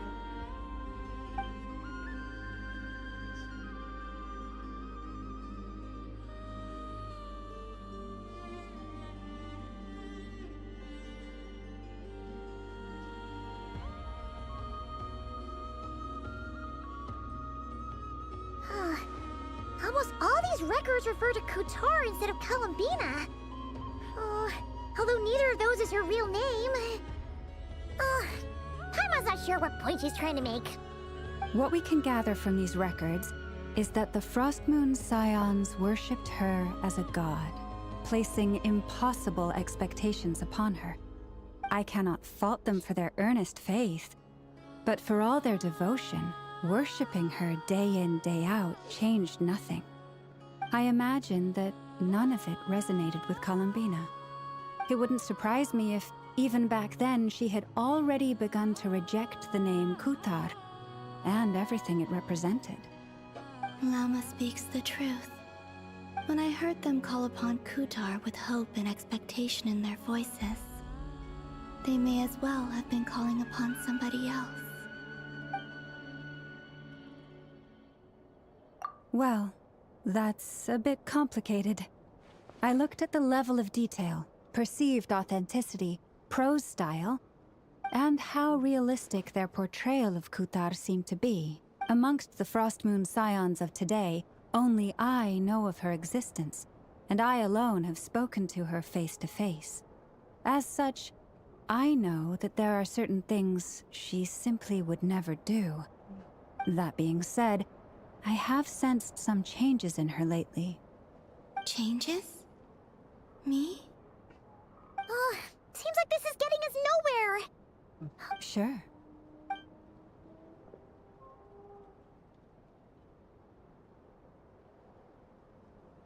Exerting but a fraction of her divine might, Kutar sheared a great mass from the snow-capped mountain and cast it into the sea, upon whose surface shone the mirror image of the moon. Thus was formed the island of Hisi. Yeah, right. That doesn't even begin to pass the sniff test. The 3 moons are not but lies through and through. Only one moon has ever shone for us, and Kutar is her name. The vast majority of ancient texts are filled with fanciful tales like these. I trust you understand my criteria a little. Kutar did not speak, merely gazing into the distance in silence. And where her gaze landed, this was her prophecy. Clearly, whoever wrote this text never even met Kutar. Otherwise, they'd know that her eyes are always closed. What about you, Traveler? What are you reading?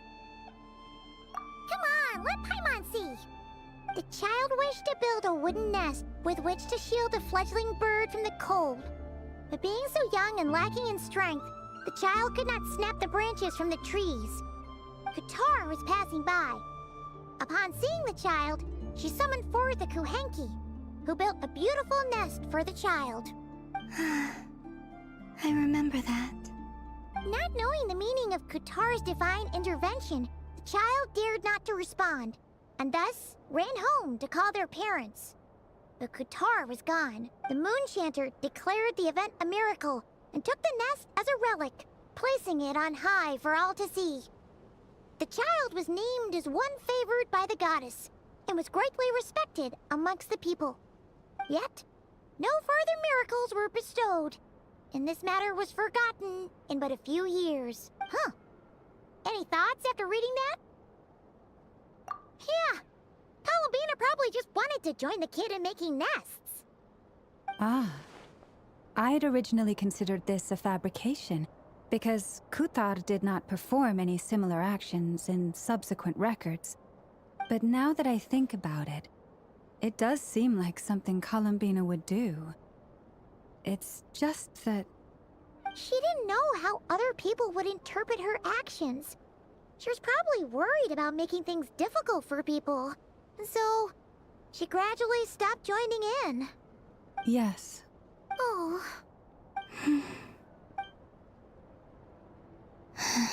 And now, I can make no such gestures of warmth. Still no name. That's a bit of a shame.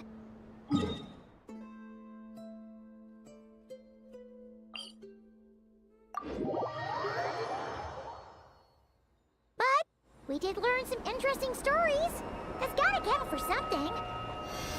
Archon said he was gonna set up a meeting with Arlecchino and Sandrone, right?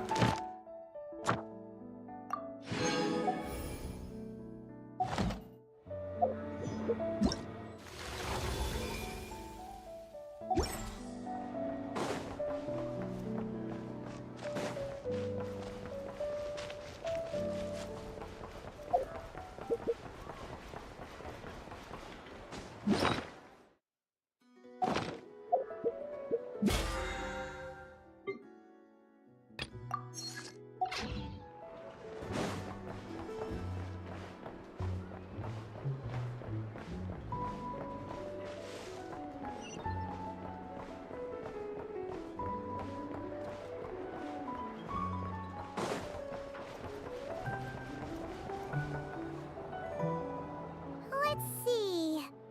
There's Varka. Oh, and it's Durin and Albedo too. Yeah, this is pretty much the same place we bumped into each other last time. I convinced them to stick around a little longer.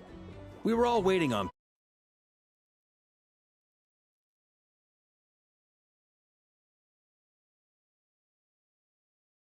You've already arranged things with the Fatui.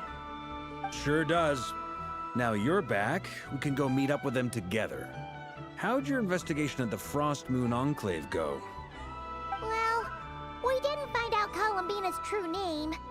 But apart from that, it went pretty well. Aha, just as well that I didn't tag along then. I'm sure our moon goddess wouldn't want every man and his dog knowing all about her private life. Still, desperate times, desperate measures, I guess.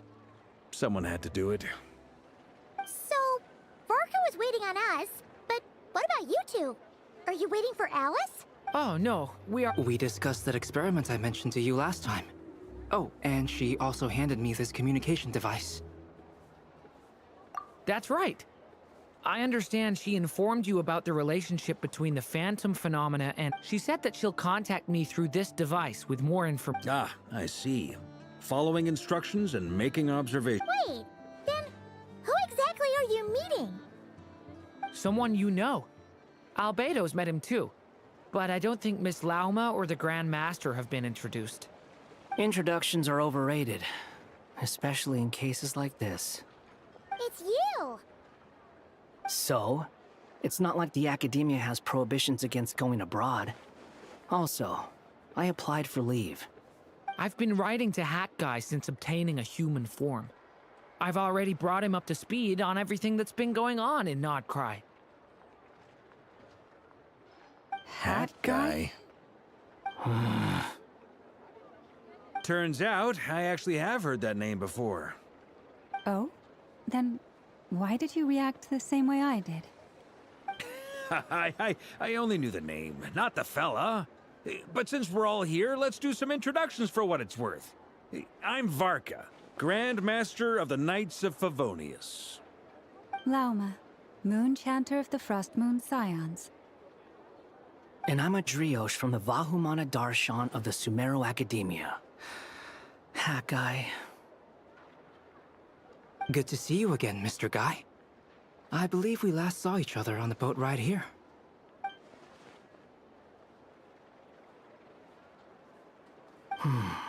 Mind you, the only reason I came here is because there's someone I want to look in. Who's that? The Doctor, also known as Dottore, second of the Fatui Harbingers. From the tone of your voice, it sounds like there's bad blood between you. I was reviewing our archives and noticed that a lot of information about him was missing. Left a bad taste in my mouth. Dottore, or Zondik, as he was then known, once studied at the Academia, but he got kicked out before he could graduate. Last we heard, He only appears when something, but the fact he did something here at all is worth noting. Why does it sound less like a file you're writing and more like a criminal record? Anyway, we were just about to meet two of the other Harbingers. Want to come along? You might learn a thing or two about him there. Sure.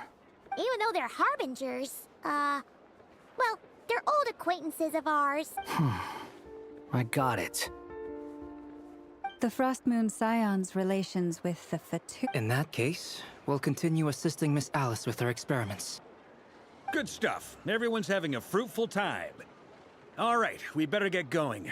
I'll lead the way.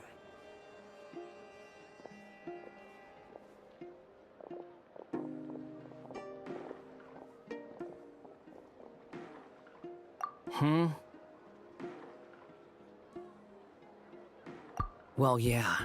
That's obviously part of it. But I'm not the only one who has a score to settle with him. Neither you, nor Lesser Lord Kusanali, nor I want to see him meddling with things again.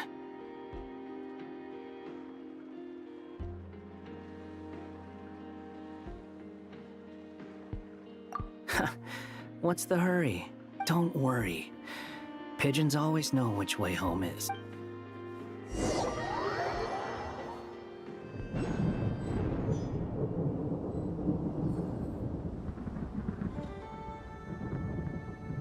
You made it. Who is this?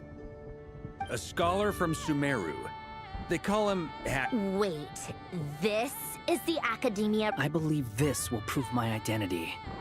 You'll notice it. Well, what do you know? It's fine. What? So as I mentioned in... But this matter remains top secret. If anyone asks, I'm here in Nod Krai to pursue my personal academic... Gotta say, Varka, you did pretty well to keep all this under wraps for so long. Sounds like you got in touch with the Academia. You flatter me.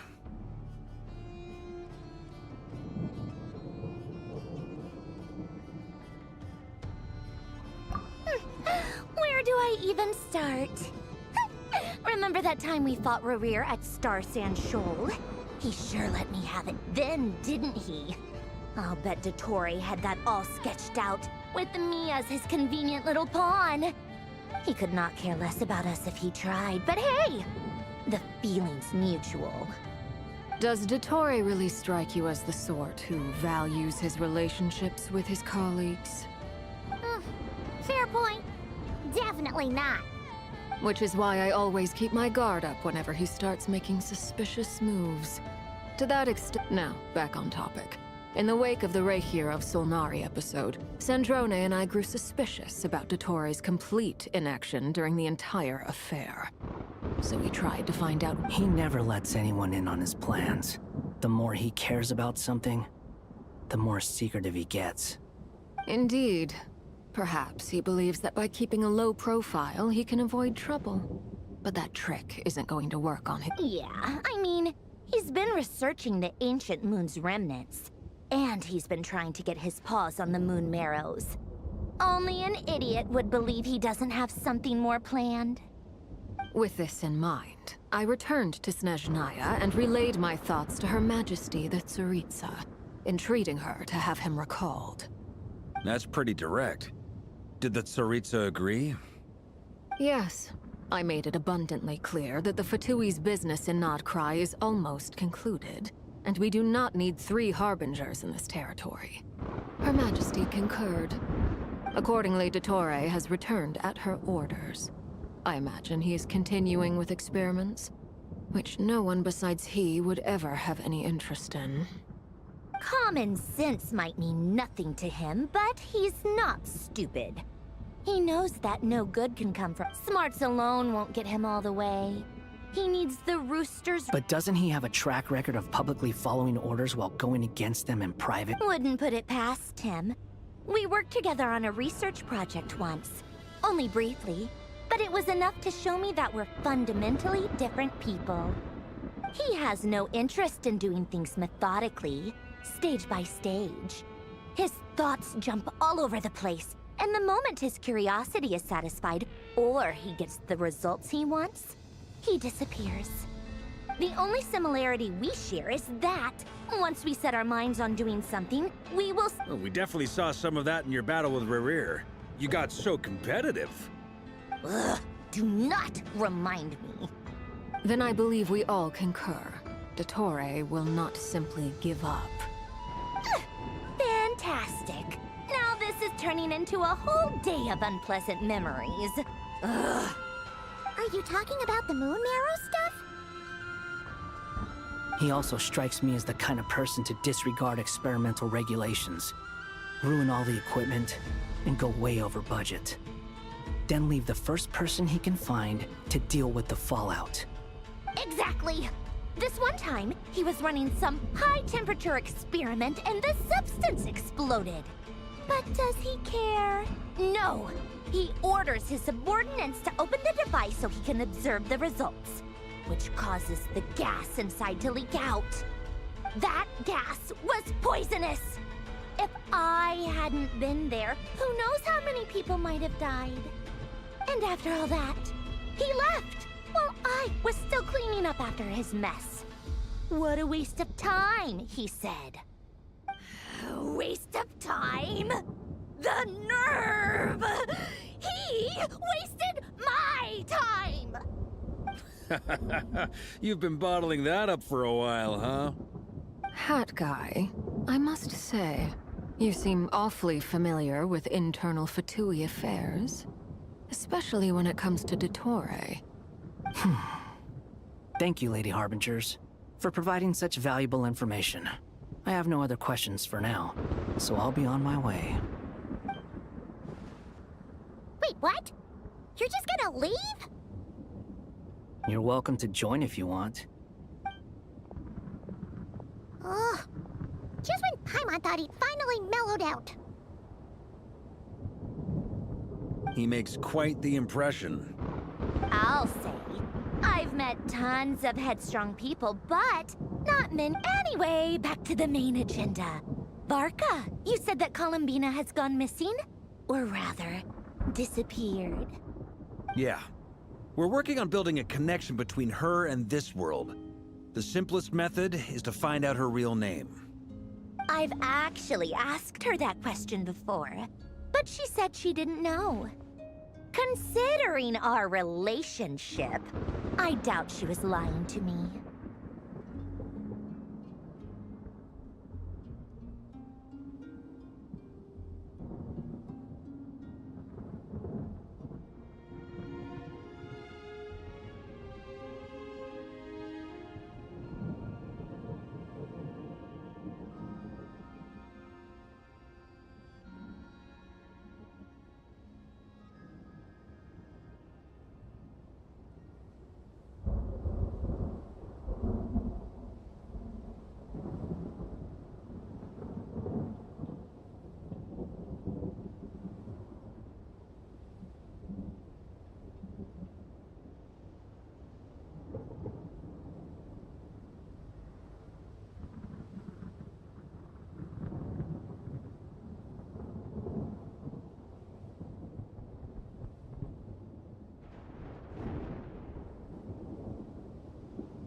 As far as I recall, she was never dispatched by Her Majesty to claim a gnosis or anything like that. The Tsaritsa's plans had long contained a place specifically for her. I always thought that was weird. What could she do that the rest of us couldn't? Knowing what we do now, it's probably something related to Kavaki, right? More than likely. When she first arrived, Columbina would often go to Her Majesty and ask when she could start the task assigned to her. But Her Majesty always gave the same reply. The time has not yet come. So she spent her days in Snezhnaya doing basically nothing. The Tsaritsa has summoned a beautiful blind maiden to be a harbinger, giving her the third seat by virtue only of her enchanting voice. It was a dumb and stupid rumor, but the reality of the situation made it hard to— And what happened after that? I imagine she stopped caring.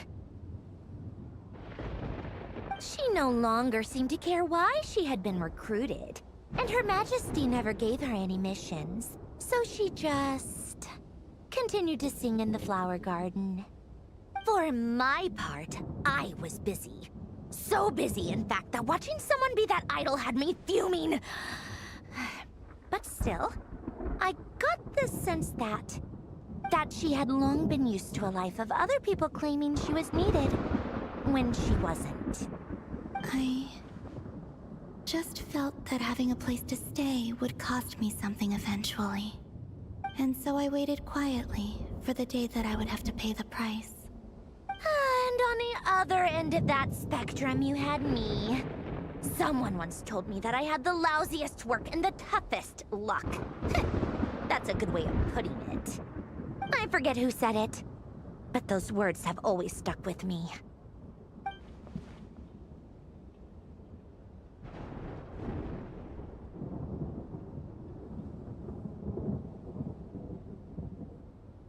But you've done your job exceptionally well all this time. Because at heart, you are a conscientious person.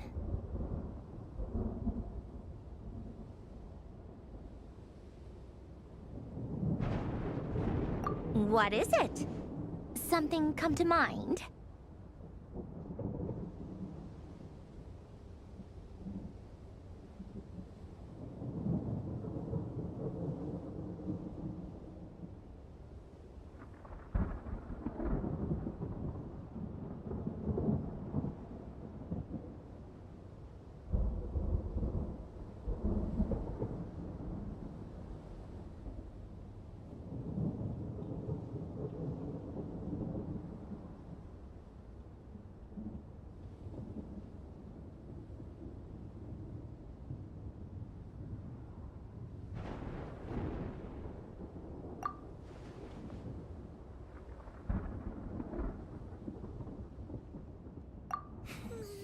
That makes sense.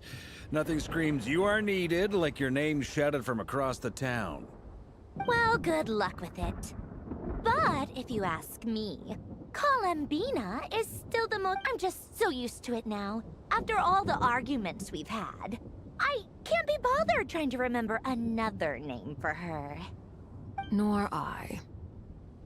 Sandrone.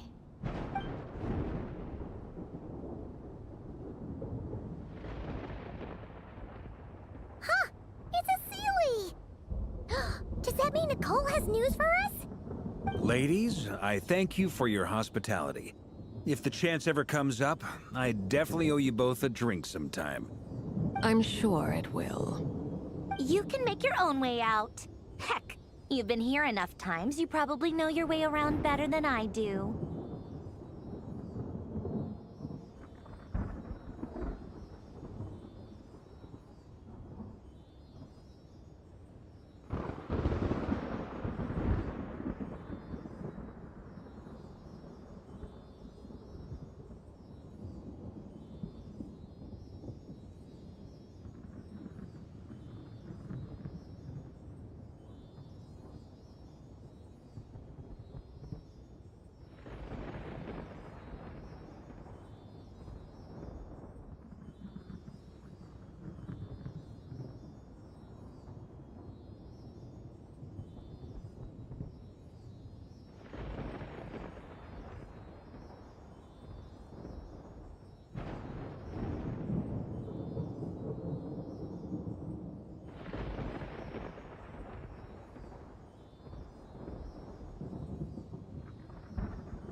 what adventurers do best. Follow that Sealy!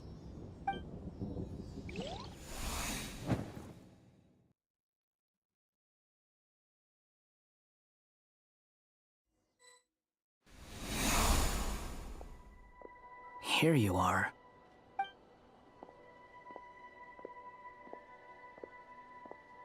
Oh, hat guy. How come you're back so soon? Did things go all right with the Fatui? Fine. Dottore been summoned home by the Tsaritsa. Couldn't get much more than that. How about you? Any progress with the investigation? Unfortunately not. We've tried everything. Different phantoms, different locations, different points in history. But the results are the same each time. Abyssal monsters roaming the land. People crying out in despair, with no hope of being rescued. Every time I see it, I can't help but think, is this what it was like in Mondstadt when Dragonspine Durin attacked? And if I fail in the task I've been given, will I create yet another tragedy? That's just meaningless speculation.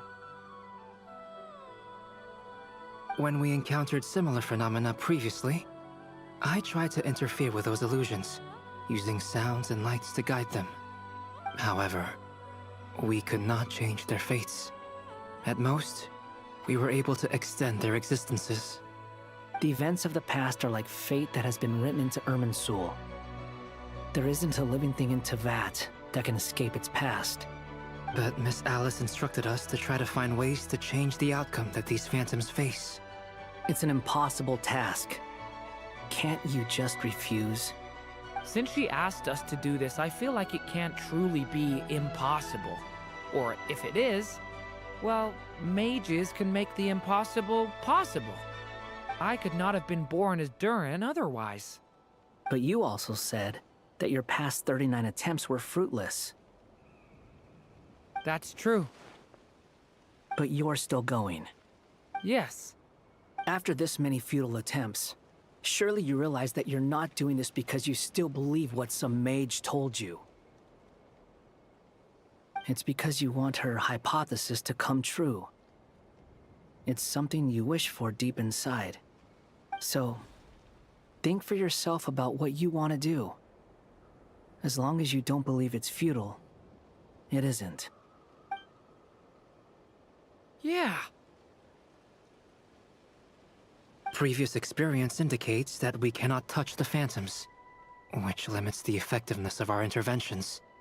If we want to clear this hurdle, we need to break this rule somehow. Same thought here. Following the same rules means repeating the same failures. Reducing ourselves to mere playthings of fate. So you mean we need to figure out a way to make contact with them despite knowing that we can't? Yes, and I suspect that's something only you are capable of. Everything in Teyvat is logged in Irminsul, but the withering that once occurred in Sumeru was a sign that the Great World Tree was being corrupted. This corruption allowed things that should not have existed in Teyvat to appear. This is tantamount to rewriting reality to an extent. You're saying abyssal power might be able to affect those phantoms? No one's ever tried it before. If you're gonna try it, it'll take courage. And you have to be confident that you can control it. Is anyone there? Has anyone seen my daughter? She's missing. I have to find her. I hear someone inside. Spargana? Are you in there? Ah! If I can use my abyssal powers to warn him that there is danger here, maybe it'll change his decision. Maybe he'll stay away. Yes. The important thing is not the nature of the power, but rather how you use it. To intimidate and obstruct. Sounds about right for the Abyss. Well, let me try. I should be able to influence that thing. Have you seen a little girl? What? This isn't the time for that! Just run!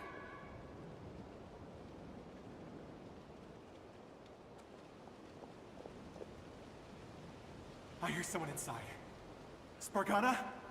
Are you in there?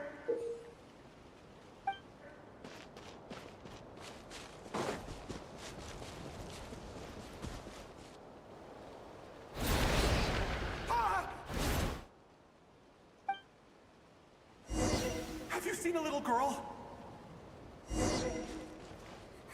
What? This isn't the time for that! Just run!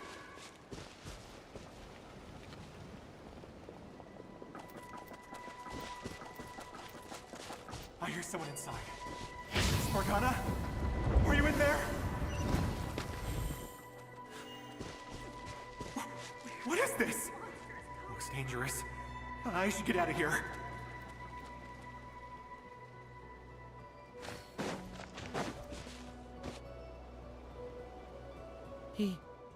He really left. Ha! We did it! Don't celebrate too soon. Follow him. See what he does next.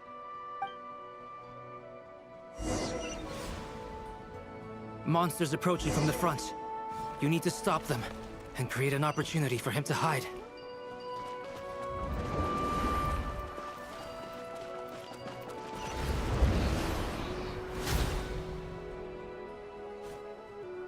Help me!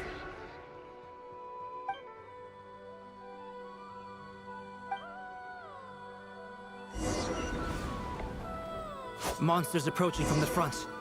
You need to stop them and create an opportunity for him to hide.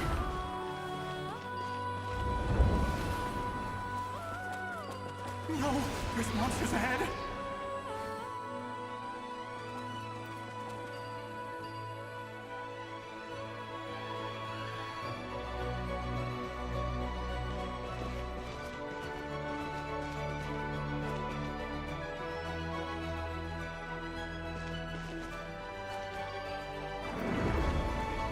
Wait, was that the barrier I saw earlier?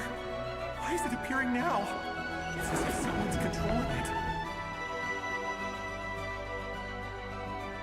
The monsters are gone. Is it safe?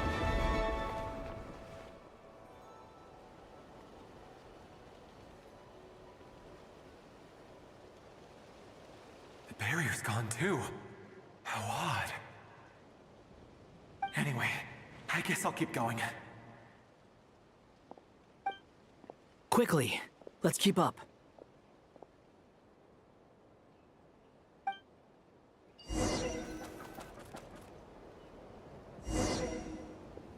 Wait, there was someone else here? Don't go any further. We've got anti-monster traps laid out everywhere. But my daughter must just be up ahead. I have to go. This way's blocked.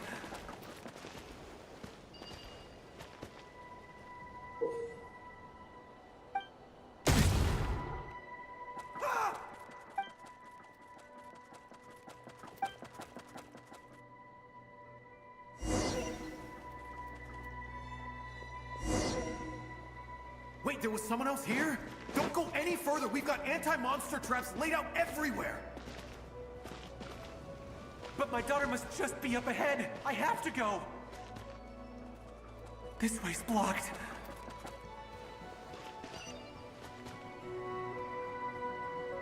We might be able to use the explosives over there, but we need to take care not to hurt him. I'll use the barrier to keep him at a safe distance. This barrier seems to be helping me somehow.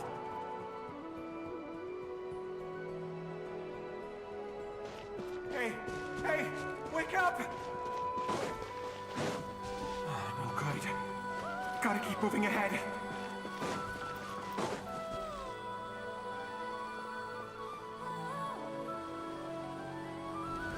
So many monsters! There's still a chance, Durin. Use the traps.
is a new development. I've never seen this happen before. We might just be able to save this person.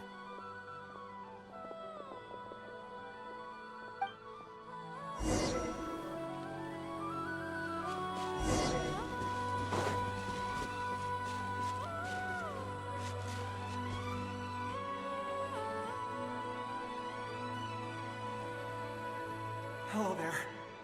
Have you seen my daughter? Spargana is her name. She's carrying a large backpack. Get out while you still can, you fool. You won't find any survivors here. But I can't just leave her here. She must be so scared right now. Sorry. Okay. If I do find her, I'll get her to shelter and come back for you. Don't bother. I've got nowhere left to go.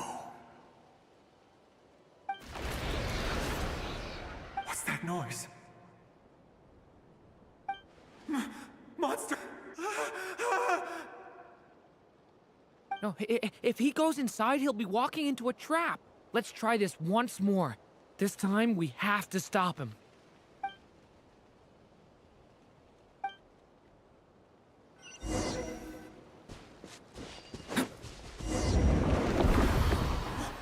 Why? How will I know where Spargana's gone like this? You know what? I'll trust this strange barrier. It's gotten me this far after all.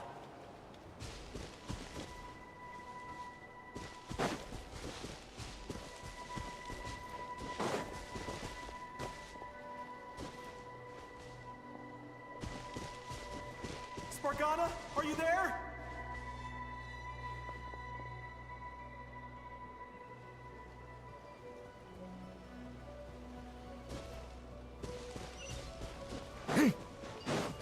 What? What's this? Hey! Let us out!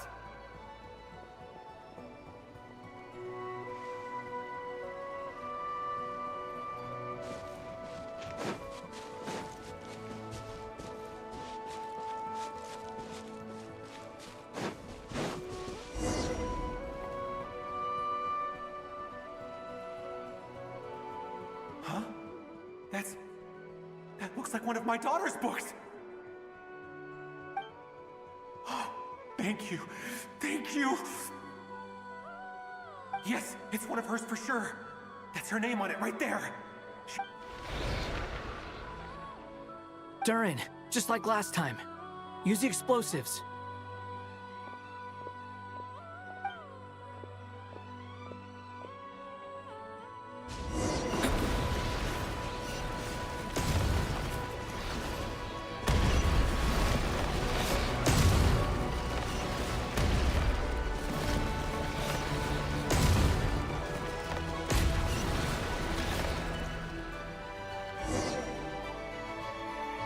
It won't work. There's not enough left. If he makes it in, he'll die. But then, this clue could be the key to him finding his daughter. It might not be the only one.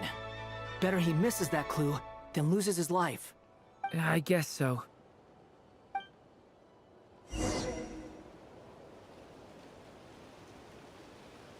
Stop him, Durin. We can't let him get any further in.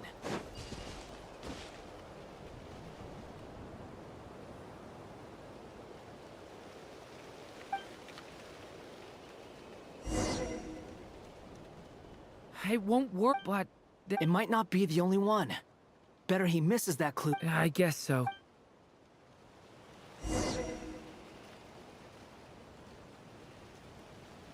Stop him, Durin. We can't let him get any further in. That's my daughter's book! She's passed this way! Why? Why won't you let me go in? I've searched and searched and searched just for this! I no longer have anywhere else to go.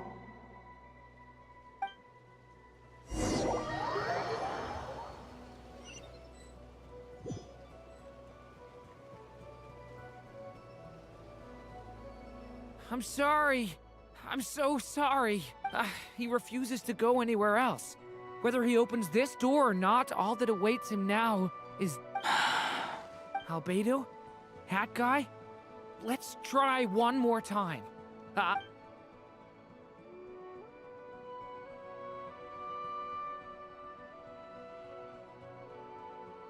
Why am I here? What's going on? All these scenes running through my head. Huh? What's going on? His reactions have changed. How many times have I... Huh? Wait, who are you? You can see us now? I feel like I always could, but that I only just realized you were there. But you were the ones guiding me using that mark. Monsters, those deaths, they feel like memories. Like things like I won't find my daughter. No, it isn't. Yes, it is. Even so, we're trying to find a way out of this. You've not seen my daughter either, have you? It seems she really isn't here.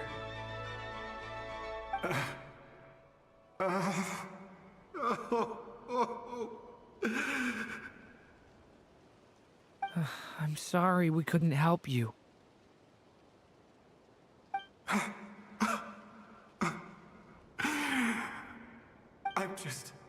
How long do I have left? Experience says 15 to 20 minutes. 15 to 20. Thank you for all your help. Now's not the time for you to start pitying us. It's not pity. I'm just realizing that I've only got 10 or so minutes left.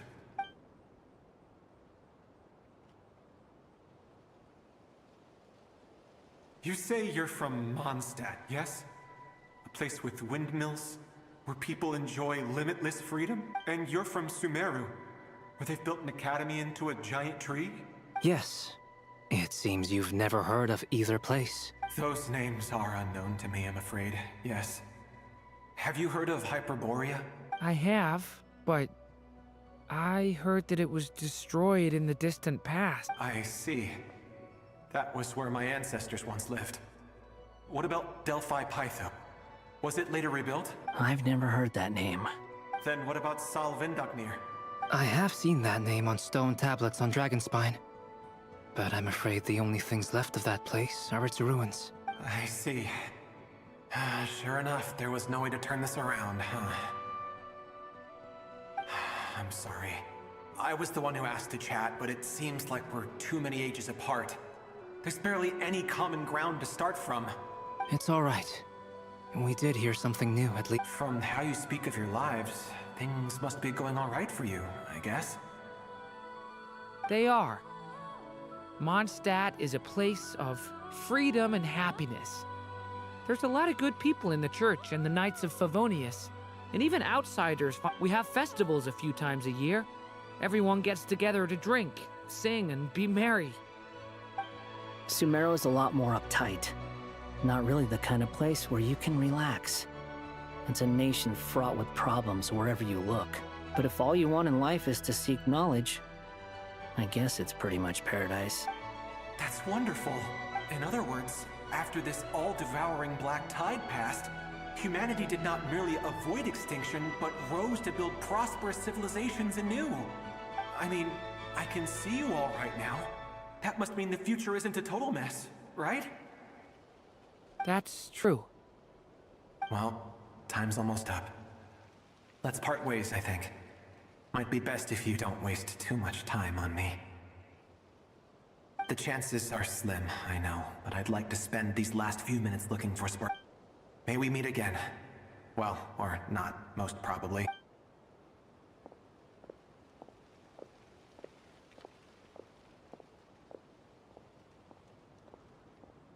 He's gone. In a few minutes, he will meet the end that was hit. The ending of this tale did not change. But I believe that we've just made the most progress we— May your wishes come true.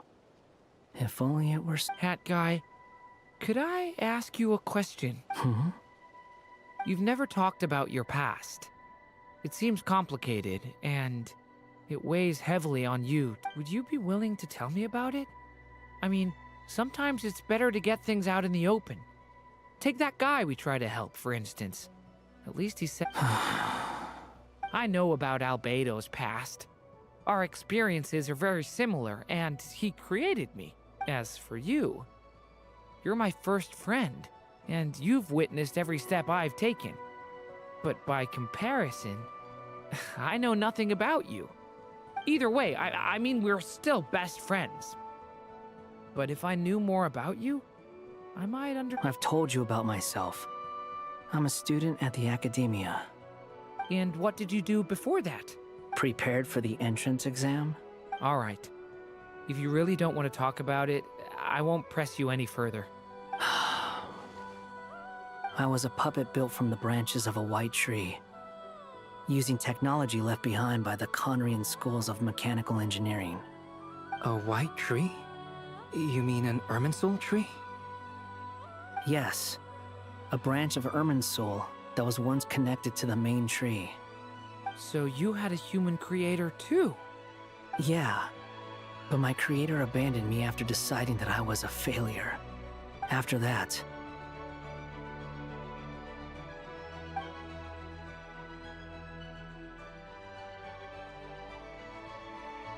Durin.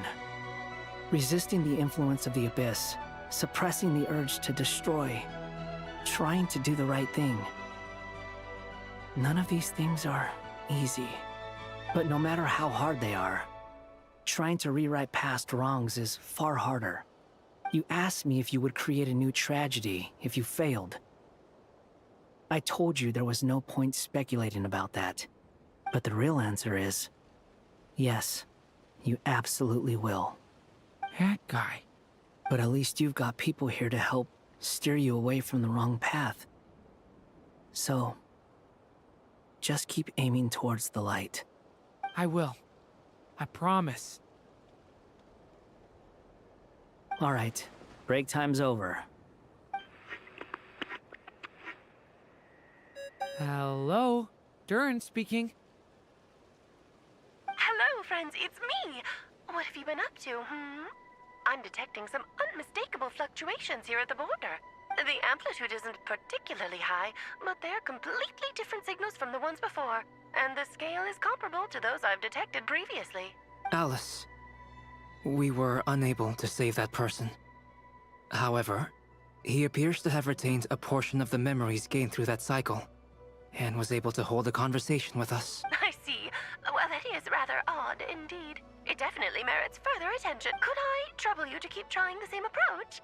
I need to gather some more data. Counting on you. I should probably have Nicole come and check this out as well.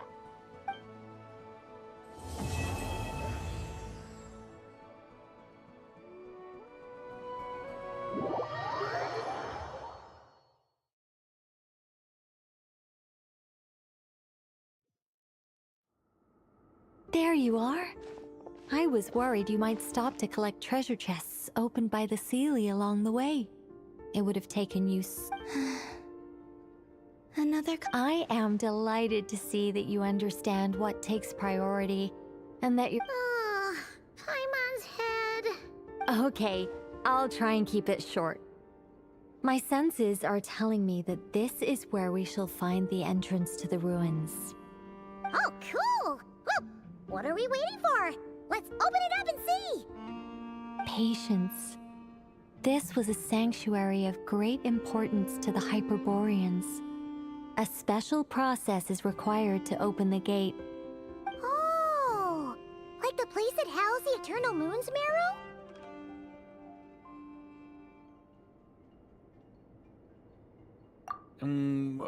Okay, so what's the plan? Need us to do anything? And just the short version, if you can. Ah.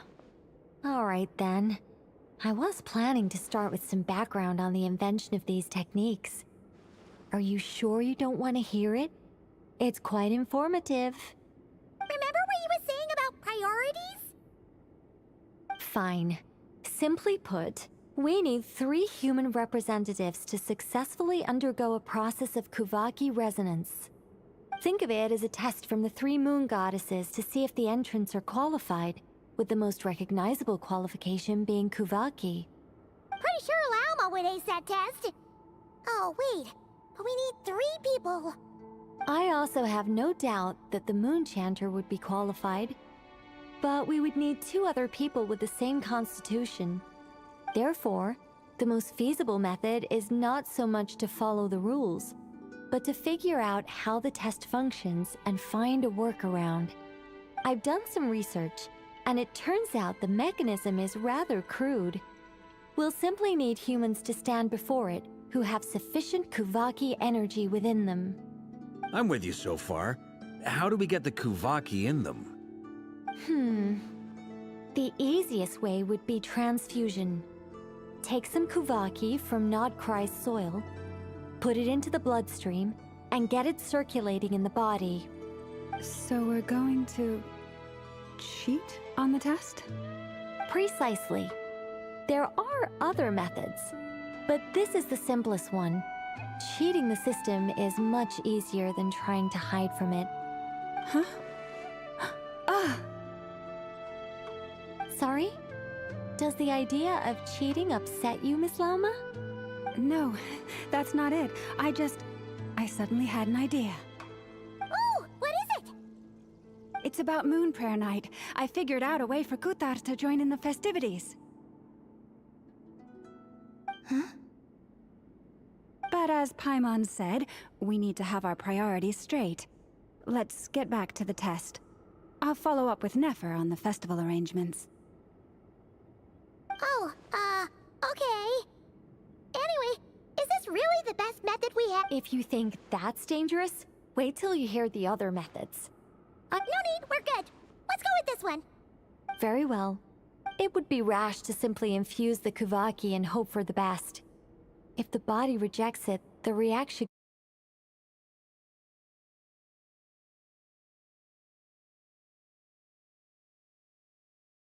Kuvaki sensitivity.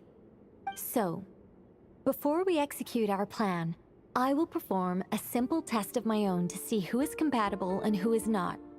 Once that is done, we will have to complete the resonance process as rapidly as possible.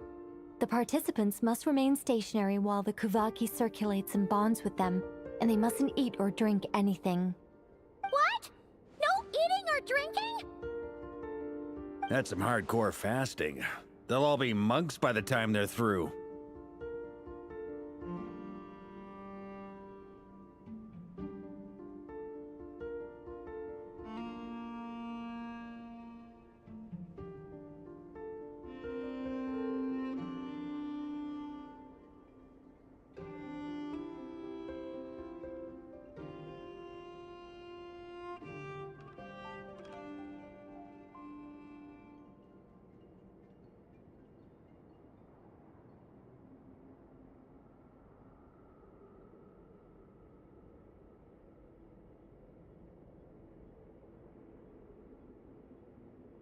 "3 days.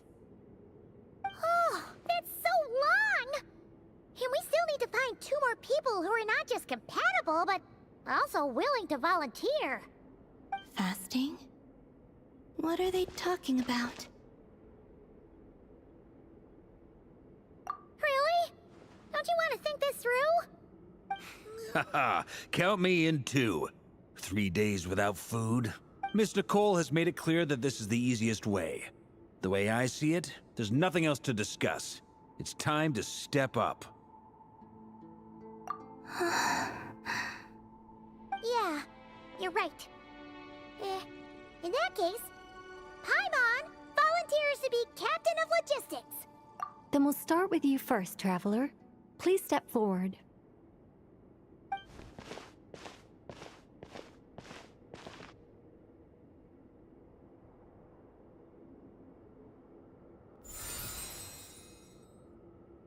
How's it going?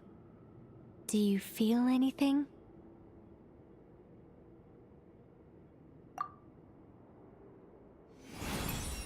How about now?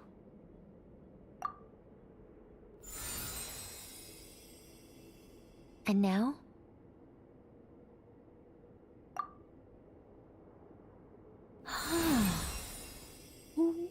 What about now?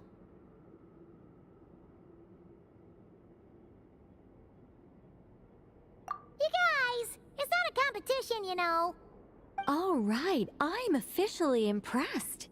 Even as a descender, you can withstand far more than I imagined. It's like I summoned a giant stone titan to arm wrestle you, and your arm hasn't even moved an inch. In my last attempt, I infused 5 times the amount of Kuvaki required. Yes, safe to say, compatibility won't be an issue for you. You're eligible to... You're next, Mr. Varka. Sure, here goes. All right, I'll start where we left off. Whoa, whoa, whoa, hey, wait a minute.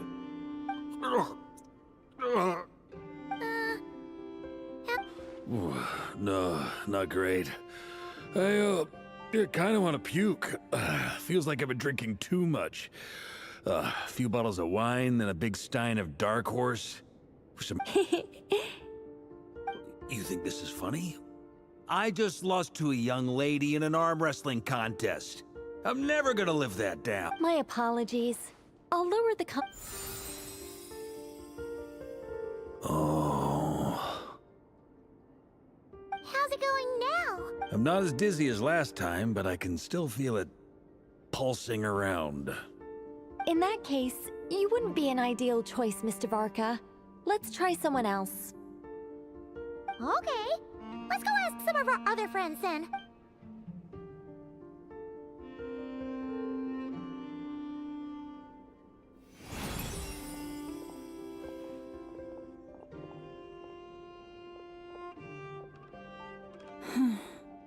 No surprises here, Miss Moonchanter. You're...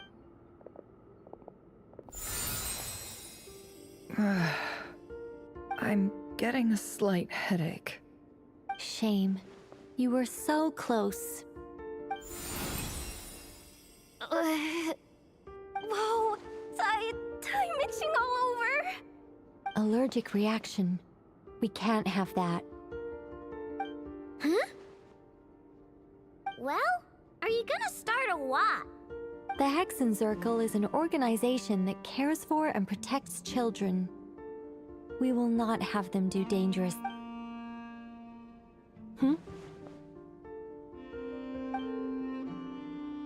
Is something the matter? The candidates have to be human. I guess that rules me out too. Huh. Everyone except the Moonchanter got beaten. Guess I don't need to feel so bad after all. I mean, look... Perhaps I could ask for volunteers among the Frost Moon Scions. I'll see about talking to some trusted Lightkeeper colleagues. In fact, I think we had some former Frost Moon Scions join our ranks recently. Can you give me the scientific explanation for how the test works? I can probably make some kind of test bot. Then we can just zip through Nashitown, going up to people and pressing a button to check their status. Wouldn't that be way easier? No. Wow! No elaboration for once. How about I contact the Knights of Favonia's garrison in the Wave Chaser plane? Shame that Lohan's already left. And that guy's even tougher than I am. Strange. The moon goddess is clearly revered by many people. So why is she on the brink of disappearing? She mentioned that the world has rejected her from the very beginning. And when we fought the Reikir of Solnari, it seemed like she exhausted her power for our sake. Also, Paimon's not sure revered is the right word for how people feel about... Gratitude, certainly. It's basic reciprocity. She helped us, so she deserves our help in return. Yeah. Even though she looked like she didn't care, A review of the relevant data leads me to conclude that Miss Columbina is a good person. Yep, you bet. They really think so? I'm super surprised that Columbina isn't her actual name, though. I think it really suits her. I know, right? Unfortunately, that's not our decision. Columbina. That was the code name the Fatui gave me. But it also came up in the song I heard when I was born. But is that really all there is to it? Is there anyone left who will still call me by that name?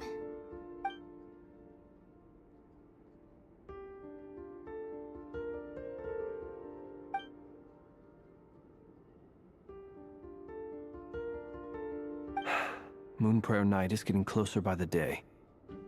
We're running out. Then allow me to try. Huh? What are you doing here? You contacted your friends via the Adventurers Guild. Sandrone has been keeping an eye out for something like that, so she informed me. Since I have the ability to accommodate a moon marrow, I should prove to be a suitable. Arlecchino. When can we begin? I see. We can begin right away. How was it? Did you feel any discomfort? Not at all. Then it seems we shan't need to look for additional candidates after all. Great! Cool. All right, like Paimon said, the rest of us can take turns making sure the three of them stay warm and comfy. Then, my job is to take care of the caretakers. I will ensure I'm ready as well.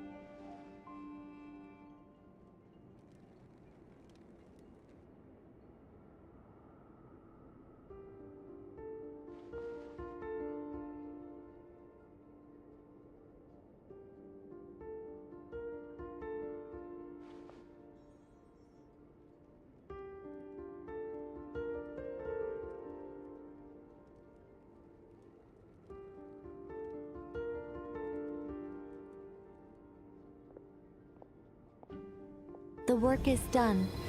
The sacred scroll shut. The stars grow dim, the people silent. The white sun sets, the silver moon rises. O path to the temple, appear now before us.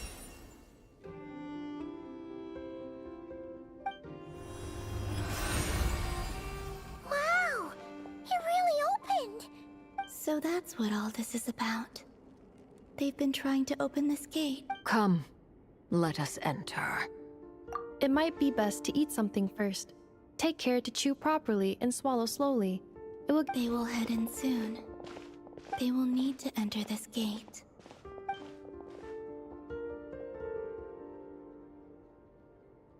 Huh? I cannot pass through. Is it because I have no physical body? It has been 3 days. My strength is all but completely faded. Can I really hold on?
What's our objective?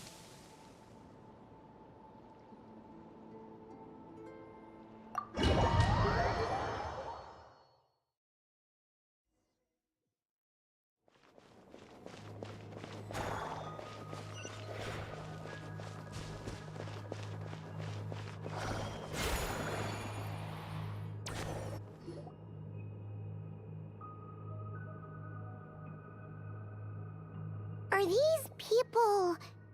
Judging by their clothes, they appear to be phantom Hyperboreans from the distant past. That could mean they have some clues about the moon goddess's name, right?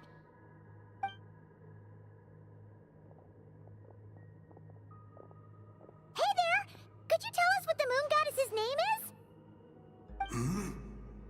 Sorry. That's probably a weird question, huh? How do we explain this? The moons are long gone, and their goddesses are dead. Their names no longer mean... When a new moon goddess is born, we will surely know her name. We have used every last resource at our disposal.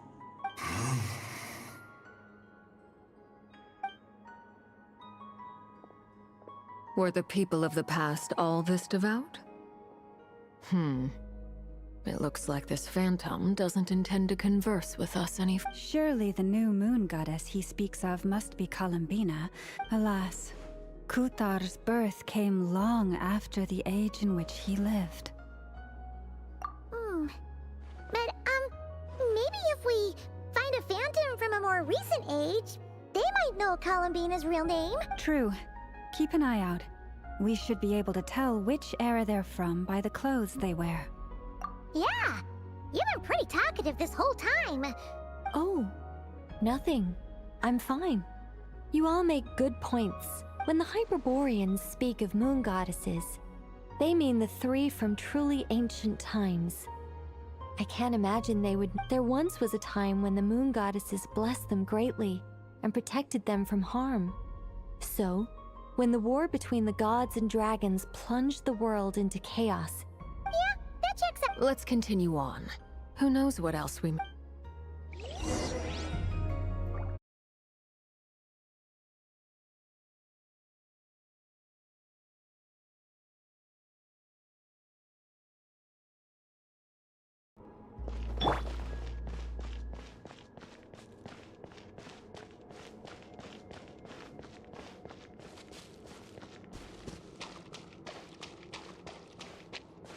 There's a door blocking this path. Not a problem. Try this. Whoa! How did that door suddenly collapse? This device was maintaining the door's integrity. Remove the core, and the device stops working. Is this our destination? Impressive. More precisely, this is a device that will help us reach our destination. Let's go. We still have a long distance to cover.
Let's try that device again.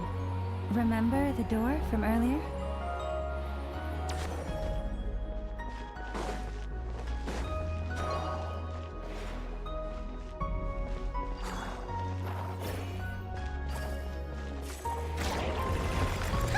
More works in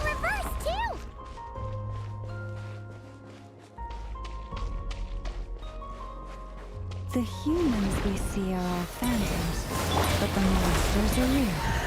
What a fascinating place. There'll be plenty of time to admire it later. Observe. To dust.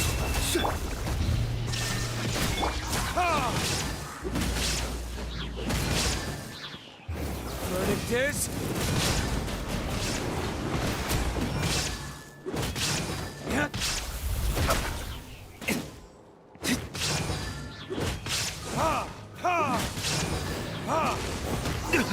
You will pay for that.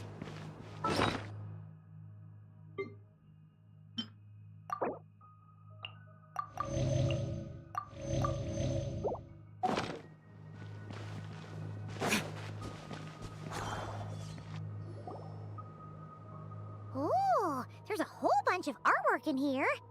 Seems pretty old. Nicole, this is probably your area of expertise. What do all these paintings mean? Let me see. To understand these murals requires war of funerary flame. I share. Yes, I think I follow. Oh no, it's no trouble. I'd be delighted to share the tale again. Alright then. Tevat's 3 moons and their goddesses were brought into being by the will of Nibelung, the then ruler of Tevat. But when the heavenly principles came, they changed the world completely, down to its very foundations. The moon goddesses were nowhere near strong enough to challenge this entity. But the heavenly principles did not view them as heretical entities that had to be removed. Essentially, the 3 moons existed to keep this planet alive and operational, which did not directly conflict with the heavenly principles' aims. Nevertheless, the inherent precariousness of this arrangement would soon be revealed. Nibelung returned. Yes. He did, and thus began the War of Funerary Flame, a battle for dominance between Nibelung and the heavenly principles. Discord would soon emerge between the 3 moon sisters. One would voice the opinion that they should follow Nibelung, for it was he who first hung the moons in the sky. Another would argue that taking sides in the conflict would only bring the world closer to ruin, especially since their creator had returned bearing the perilous power of the abyss. Nibelung would eventually discover their disloyalty. He had all 3 imprisoned before transforming the moons into weapons with which to fight against the heavenly principles. What? Yes. The very moons that had once defended the planet became instruments of death and destruction, striking. And although the heavenly principles and the 3 moon sisters had once been at peace, it now seemed that the moons posed an unacceptable threat to Tevat. It is possible that the heavenly principles did not know of the goddess's imprisonment. If so, the weaponization of the moons would surely have been viewed as an intentional breach of the peace agreement. Regardless of who knew what, when, the heavenly principles shattered 2 moons and flung the other beyond the skies. Whether the goddesses managed to escape Nibelung's captivity after his fall, nobody knows. But this much is certain. From that day on, the moons no longer belonged to Tevat. So that's the full story. You say the moons ceased belonging to Tevat from then on. Why then would Columbina be born here? That is perhaps due to the lingering connection between the Frost Moon, which was not shattered, and this world. You could see it as the 3 sisters' dying wish. They never desired war. All they ever wished for was to protect this land. I see. If the final fate of the 3 goddesses is as you say, then Columbina faces the same grave danger. Our investigation has yet to bear fruit. We must hurry. Yeah, you're right. Let's keep going.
activate this thing? Indeed. I was a little worried about that at first, but as we got closer, I sensed that the only issue is how... What about the cores from some of the other devices? In all likelihood, yes. I imagine that would have been the Hyperborean's backup.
Walk up, then jump down.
The device is up and running. It's hard to believe that the ancients were capable of constructing such things. Paimon sees our destination! It's right up ahead! Yes, let's go.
This is where the people of Hyperborea communicated with the moons.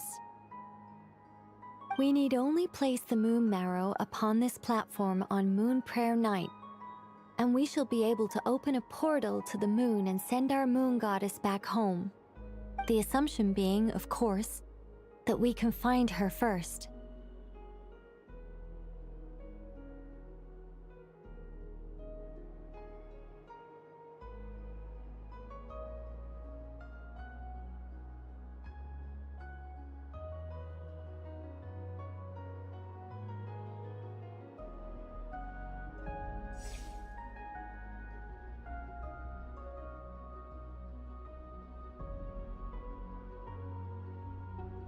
That's right.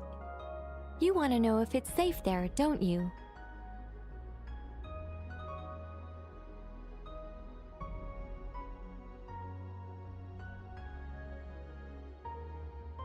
And yet, she has no choice but to return.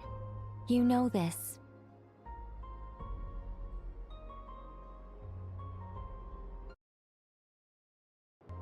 Oh, that's not the only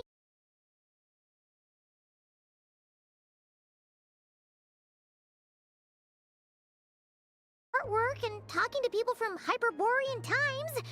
We're still no... If it's not too much trouble, could you tell me exactly what Alice said to you about finding her name? Oh, sure. What she said was... Then your first job is to find it. As a moon goddess, I'm sure she must have a name she identifies with. Neither Columbina nor Kutar is her true name, and she's never really accepted either of them. Is it not also possible that she has never had a true name? Not a day. That would be a hard pill to swallow. No one knows how she came into being, and she certainly doesn't have parents in any sense that we're aware of. But does that mean there's no way to get Columbina back? Huh? Wait, why all this pessimism? Was it the way I phrased this question? You all seem to be taking this well. Just because she's never had a real name in the past doesn't mean she can't have one now. What? Think about what Alice said again. She never once said that you'd have to find a new name, did she? Are you saying what I think you're saying?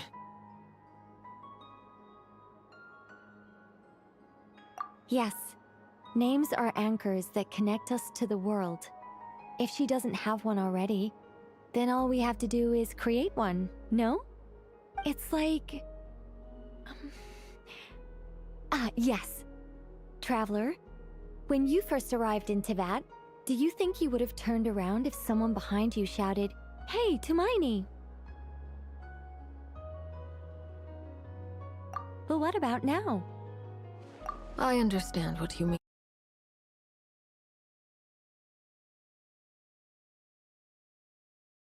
Time. When people call you by different names, and of course,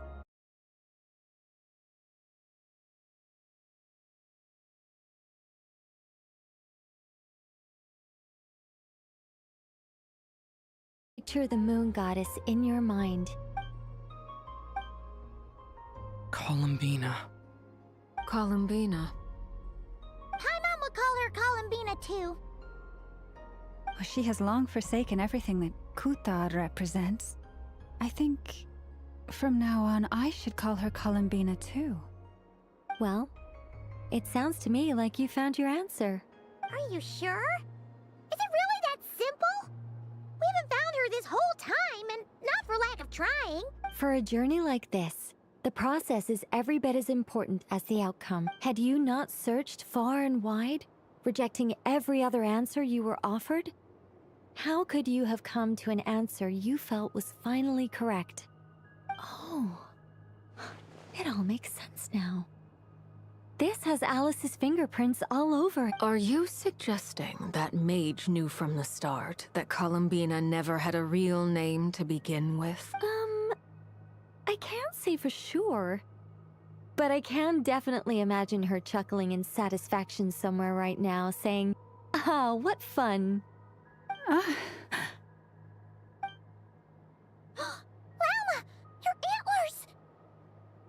You should hurry.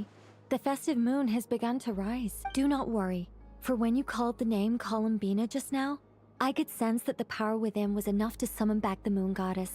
The power within what? The name? Yes. So, the thing is...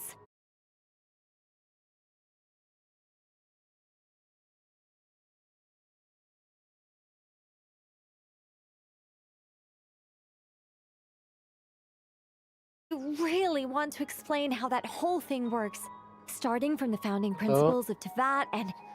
Oh, I could talk about আজকে this for প্রথম age hours, করলাম রে but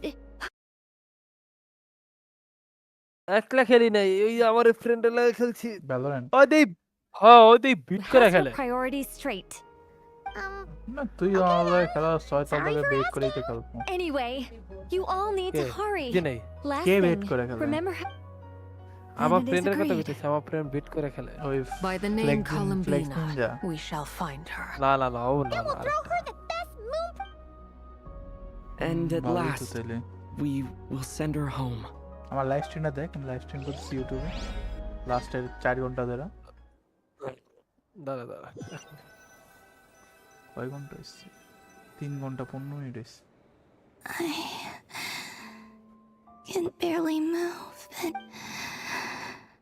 my consciousness is আজকে এটা ফুল শেষ fading করব away. Have they come back out?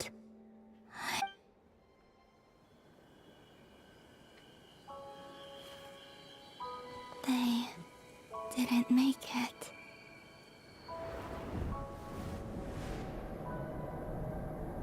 এই কি রে Tell me your নতুন name? আপডেট আইছে বলে জিটিআর আমি জানি না আমি তো খেলি না আইছে একটু এই রকেট একটু চুপ থাক করা Columbina!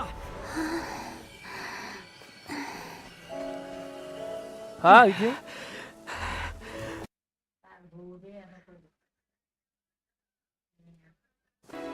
Columbina!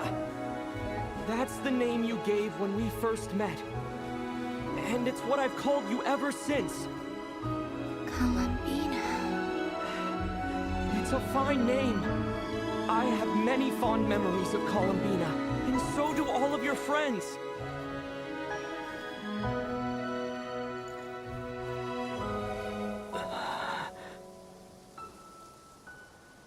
If you like this name,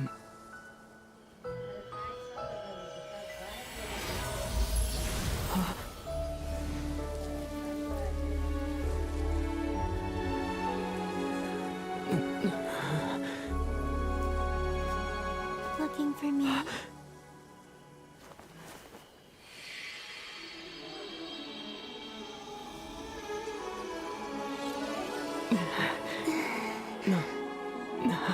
I like it. You can carry on using it. My name is Columbina Hyposelenia.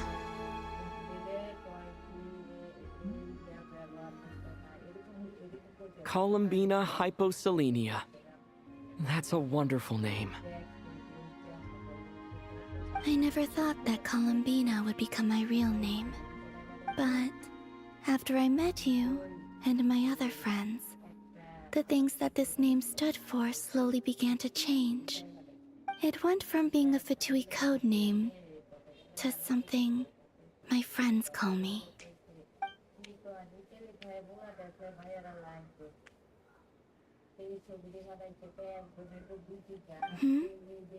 What is it?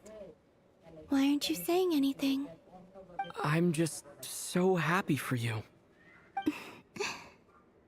Thank you. So, where's everyone else? We can go and meet them very soon.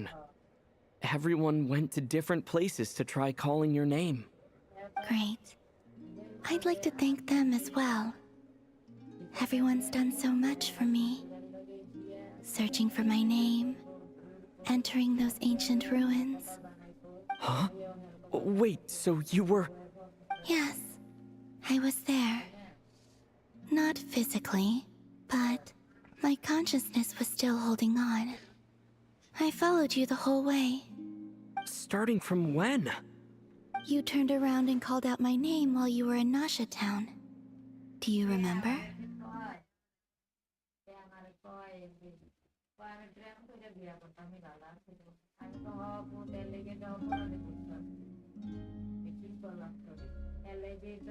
Let's go. We don't Hello, want to keep Siam. them waiting. Sure. In Ashok. that case, come with me. But Siam? Oi. before that, could you call my name one more time? Sure. Come with me, Columbina Hyposelenia.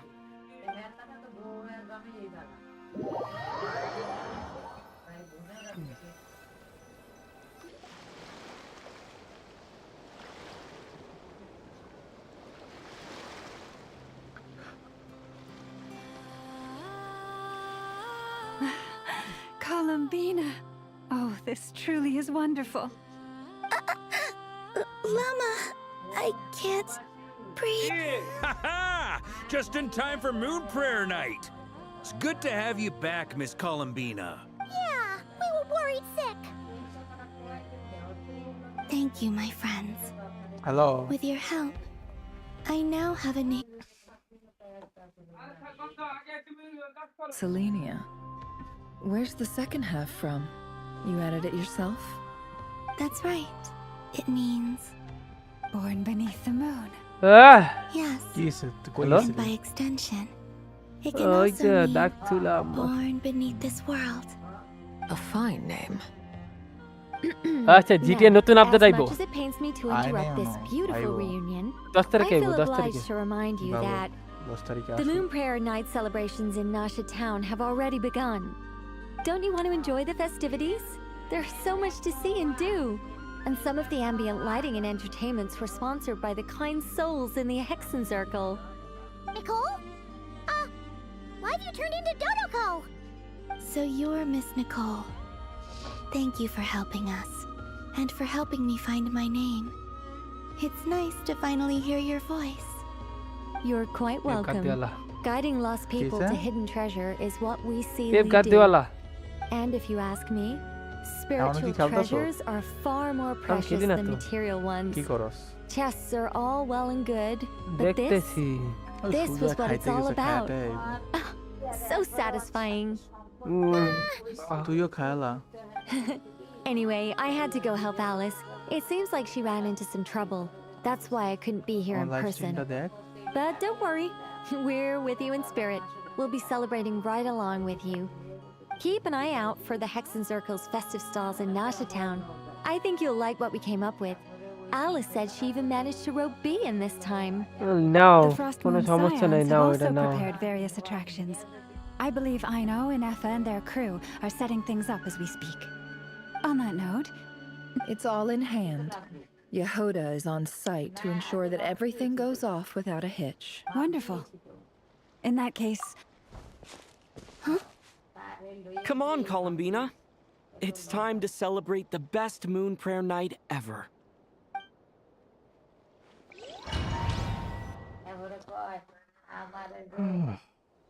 সবচেয়ে বড় বড় ভাই cutscene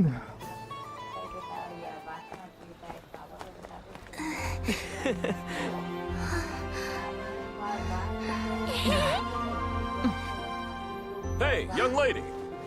Would you like some Moon Prayer Night candy? Happy Moon Prayer Night. Oh, yeah. I almost forgot to say. Welcome home, Moon Goddess. বাসায় কালকে দাঁড়া একটু কথা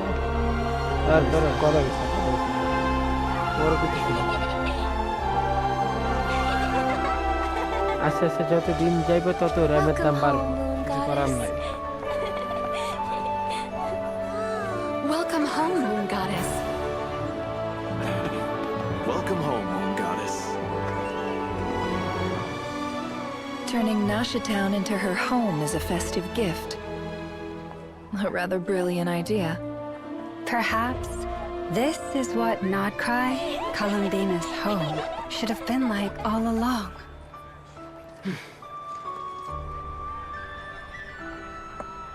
Thank you for the gift. I like it a lot.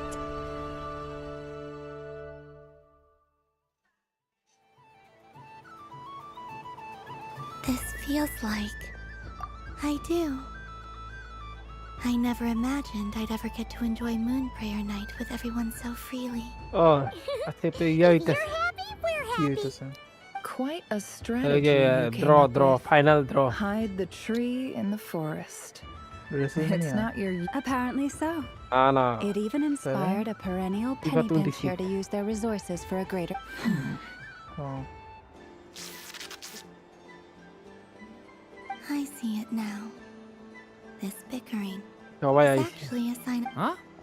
What's everyone doing here? Oh, Miss Columbina, you're back. Yes, I'm fine now. Thanks for your concern. How's your progress with Alice's assignment? Very well indeed. I've never heard her sound so excited.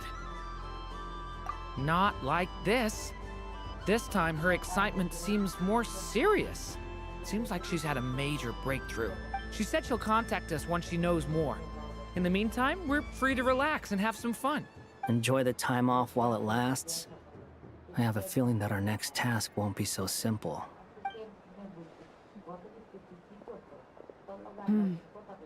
I should go. I still have a few things to attend to at the Frost Moon Scion's stall. And I think I'll take a look around. With any luck, this once-in-a-year festival will come with once-in-a-year opportunities. Hold up a second. Where's Varka? I believe he made a beeline for the flagship the moment he entered Nasha Town. Ah, that's Mondstatters for you. They know what they want when festivals roll around. Goodbye for now, Columbina. I hope you have a wonderful night. I will. Well, in that case, don't just stand there. Get out there and have some fun. You'll definitely get a warm welcome at every stall. Oh, also, take this map with you. It's a guide to the festival.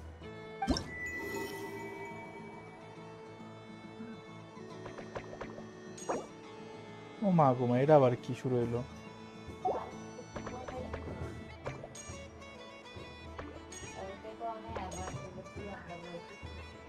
The Frost Moon Scion stall is over here. Llamas, and over there is the Hexen Circle section. Atlas seemed more... Oh, and then there's the Nasha Town local specialties. Thank you. It looks like a lot of fun. You're not coming with me? We'll be around. But don't you want to browse by yourself for a bit first? Yep.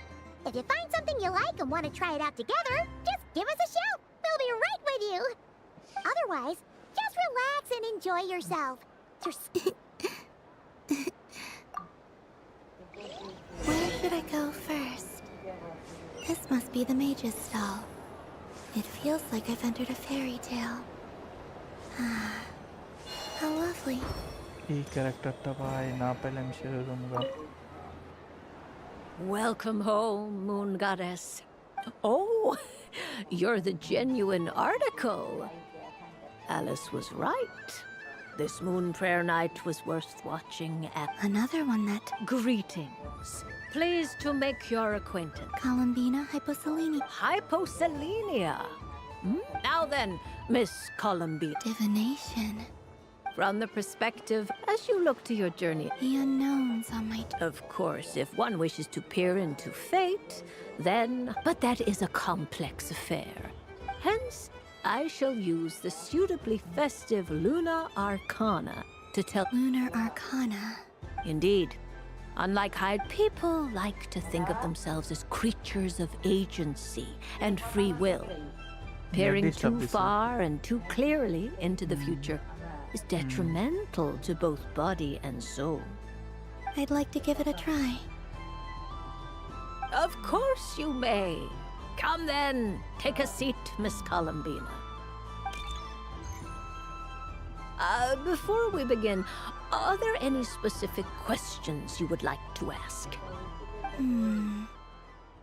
Let's stick to general possibilities and trends, like you suggested. Ah, very well. Then I shall use the basic Lunar Arcana deck.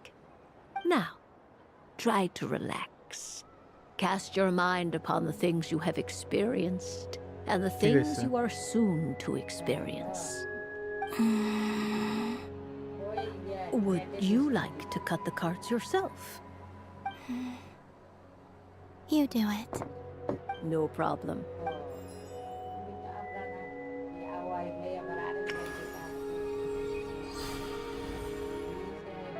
Please, draw the first lunar arcana. Now, draw your second card. And now the third arcana. This is the present. Finally, the last card. This shall speak of the future, which... Oh. Hello. Yeah. Kuvaki pulse? Fascinating. I've never encountered this before in my role as a Siam রে ডাক দাও সিয়াম তো আয়া What do নাই you make of this, Miss Columbina? Perhaps this is the guiding hand of fate in action. Siam Of আজকে বলে course, S if করছে you wish, first you can choose to... No, it's fine. Let's go with this one. A bold ace করছে সিয়াম হ্যাঁ সিয়াম আর friend গুলো भी খেলছে Valorant Well then, ও flip the lunar arcana और in लावन sequence. और फ्रेंड बोले और ब्रेड করে খেলে বলে Sure. আমারে বিট করে খেলে না পুরো টিমই বিট করে খেলে ভালো খেলে ওর র‍্যাঙ্ক কি র‍্যাঙ্ক আরে অনেকদিন পরে খেলতে আইছে ওর র‍্যাঙ্ক নাই unrank Placed on the dead, but it দেখো এই symbolizes a journey 69 through থেকে the fog. 70 র‍্যাঙ্কে আইছে Now মানে ওর মানে কি জানি লেভেল আছে 69 তারপর 70 আইছে আমার লাগে তার মানে আগে খেলছিল but inverted. আর কত আরেকটা কথা হলো Yes. Combined যদি with বলে the moon as one's death, a choice. You fumbled through the আচ্ছা হ্যাঁ darkness. Is this about how I খেলছে আমার মাকে Only খেলছে you know all আমার কাছে is মনে হলো lost. পুরো বিট করে খেলে মানে যেটা আসলে সাথে সাথে একটা জিনিস দরকার না This means that you ওই স্নাইপার খেলে ওই স্নাইপিং করে that sounds মানে ইউজুয়ালি যে সাপোর্টটা তুমি আমার কাছ থেকে পাও এটা পাও না এটাই কইতাছ এটা পাই না হ্যাঁ আমি একলাই ক্যারি দিছি আমি আর ব্রিমে লাস্টে ক্যারি দিছি শুরুতে আমি ক্যারি দিছি তুমি ক্যারি দিছো তার মানে ওরা কেমন খেলে এটা তো আমি বুঝছি ভালোই খেলে finally time to flip this dual নিছে বুঝছো ফিনিশ আর রেনা বাল দেখে সে কিছু করতে পারে নাই কোনো সাপোর্ট দিতে পারে নাই খালি মরছে What is it? সাপোর্ট দাও যাদার মতো ওই আমার এই ফ্রেন্ড দিছে ব্রিমে দিছে আর আমি দিছি Sound very good. It depends on how we হ্যাঁ interpret. দাঁড়া তোমার এই রাউন্ডটা দেয় It is true that it can represent an agonizing death, a complete and utter end, but at the same এই time, জানো এই জিটিএ it 5 এর also represents. Do দেখছো not forget that your GTA 5 কি? destiny card is নতুন the একটা update হবে অনলাইনে মাইকেল অনলাইনে দেখা যাবে Is it?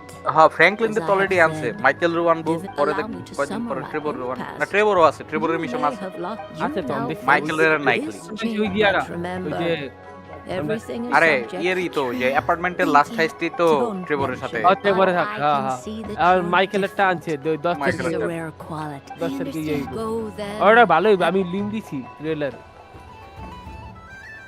ওই যাতে ডিসকর্ডে পাবা ডিসকর্ডে লিংক জিটিএ তো নামান লাগে ও জিটিএ তো কল নামান দিছে না কল আয় হ্যাঁ তুমি দিছো আবার তুমি দিতে গেছো কেন দরকার নেই আইলে আইবো এটা hotline The death card light. made the moon for which fretting is. আন খেলবা হ্যাঁ খেলি The death তাহলে card আমি made এই it. ফার্স্ট ডিসেন্ডেন্ট এত আপডেট আহে কে বুঝলাম না গতকালকে আপডেট হলো আর আজকেও আপডেট হইতেছে এত আপডেট হোয়াট A লাগাও soft লাগাই and দাও furry creature লাগাই দাও that সেটা লাগাই দাও bounces and jumps. Welcome home, Moon Goddess. কেমনে Allow me Daha, to daha, introduce myself. I am when the going got. That sounds like a Doesn't it just?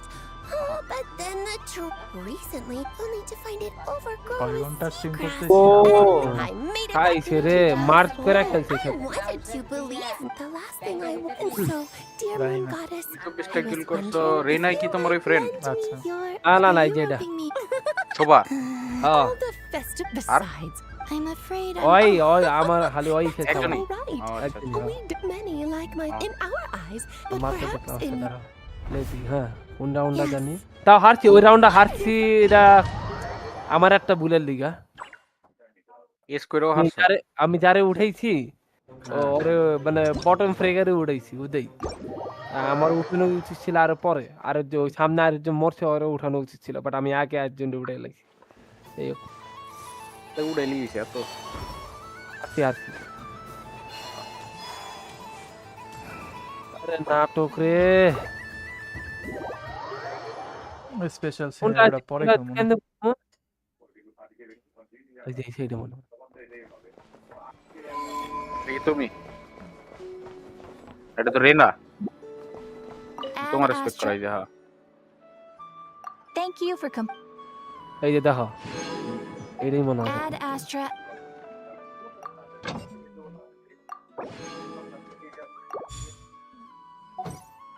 আবে এইটা হইতে পারে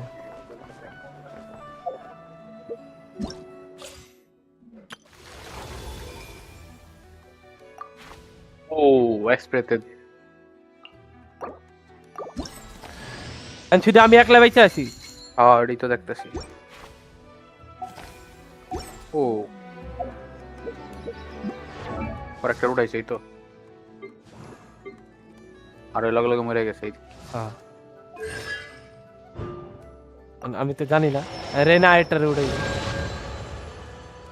রেনারে উঠাইছে হ্যাঁ মানে সে যা এটার উড়াইছে আর কি This land holds nothing but promise for adventurers from all walks of life. Wouldn't you agree?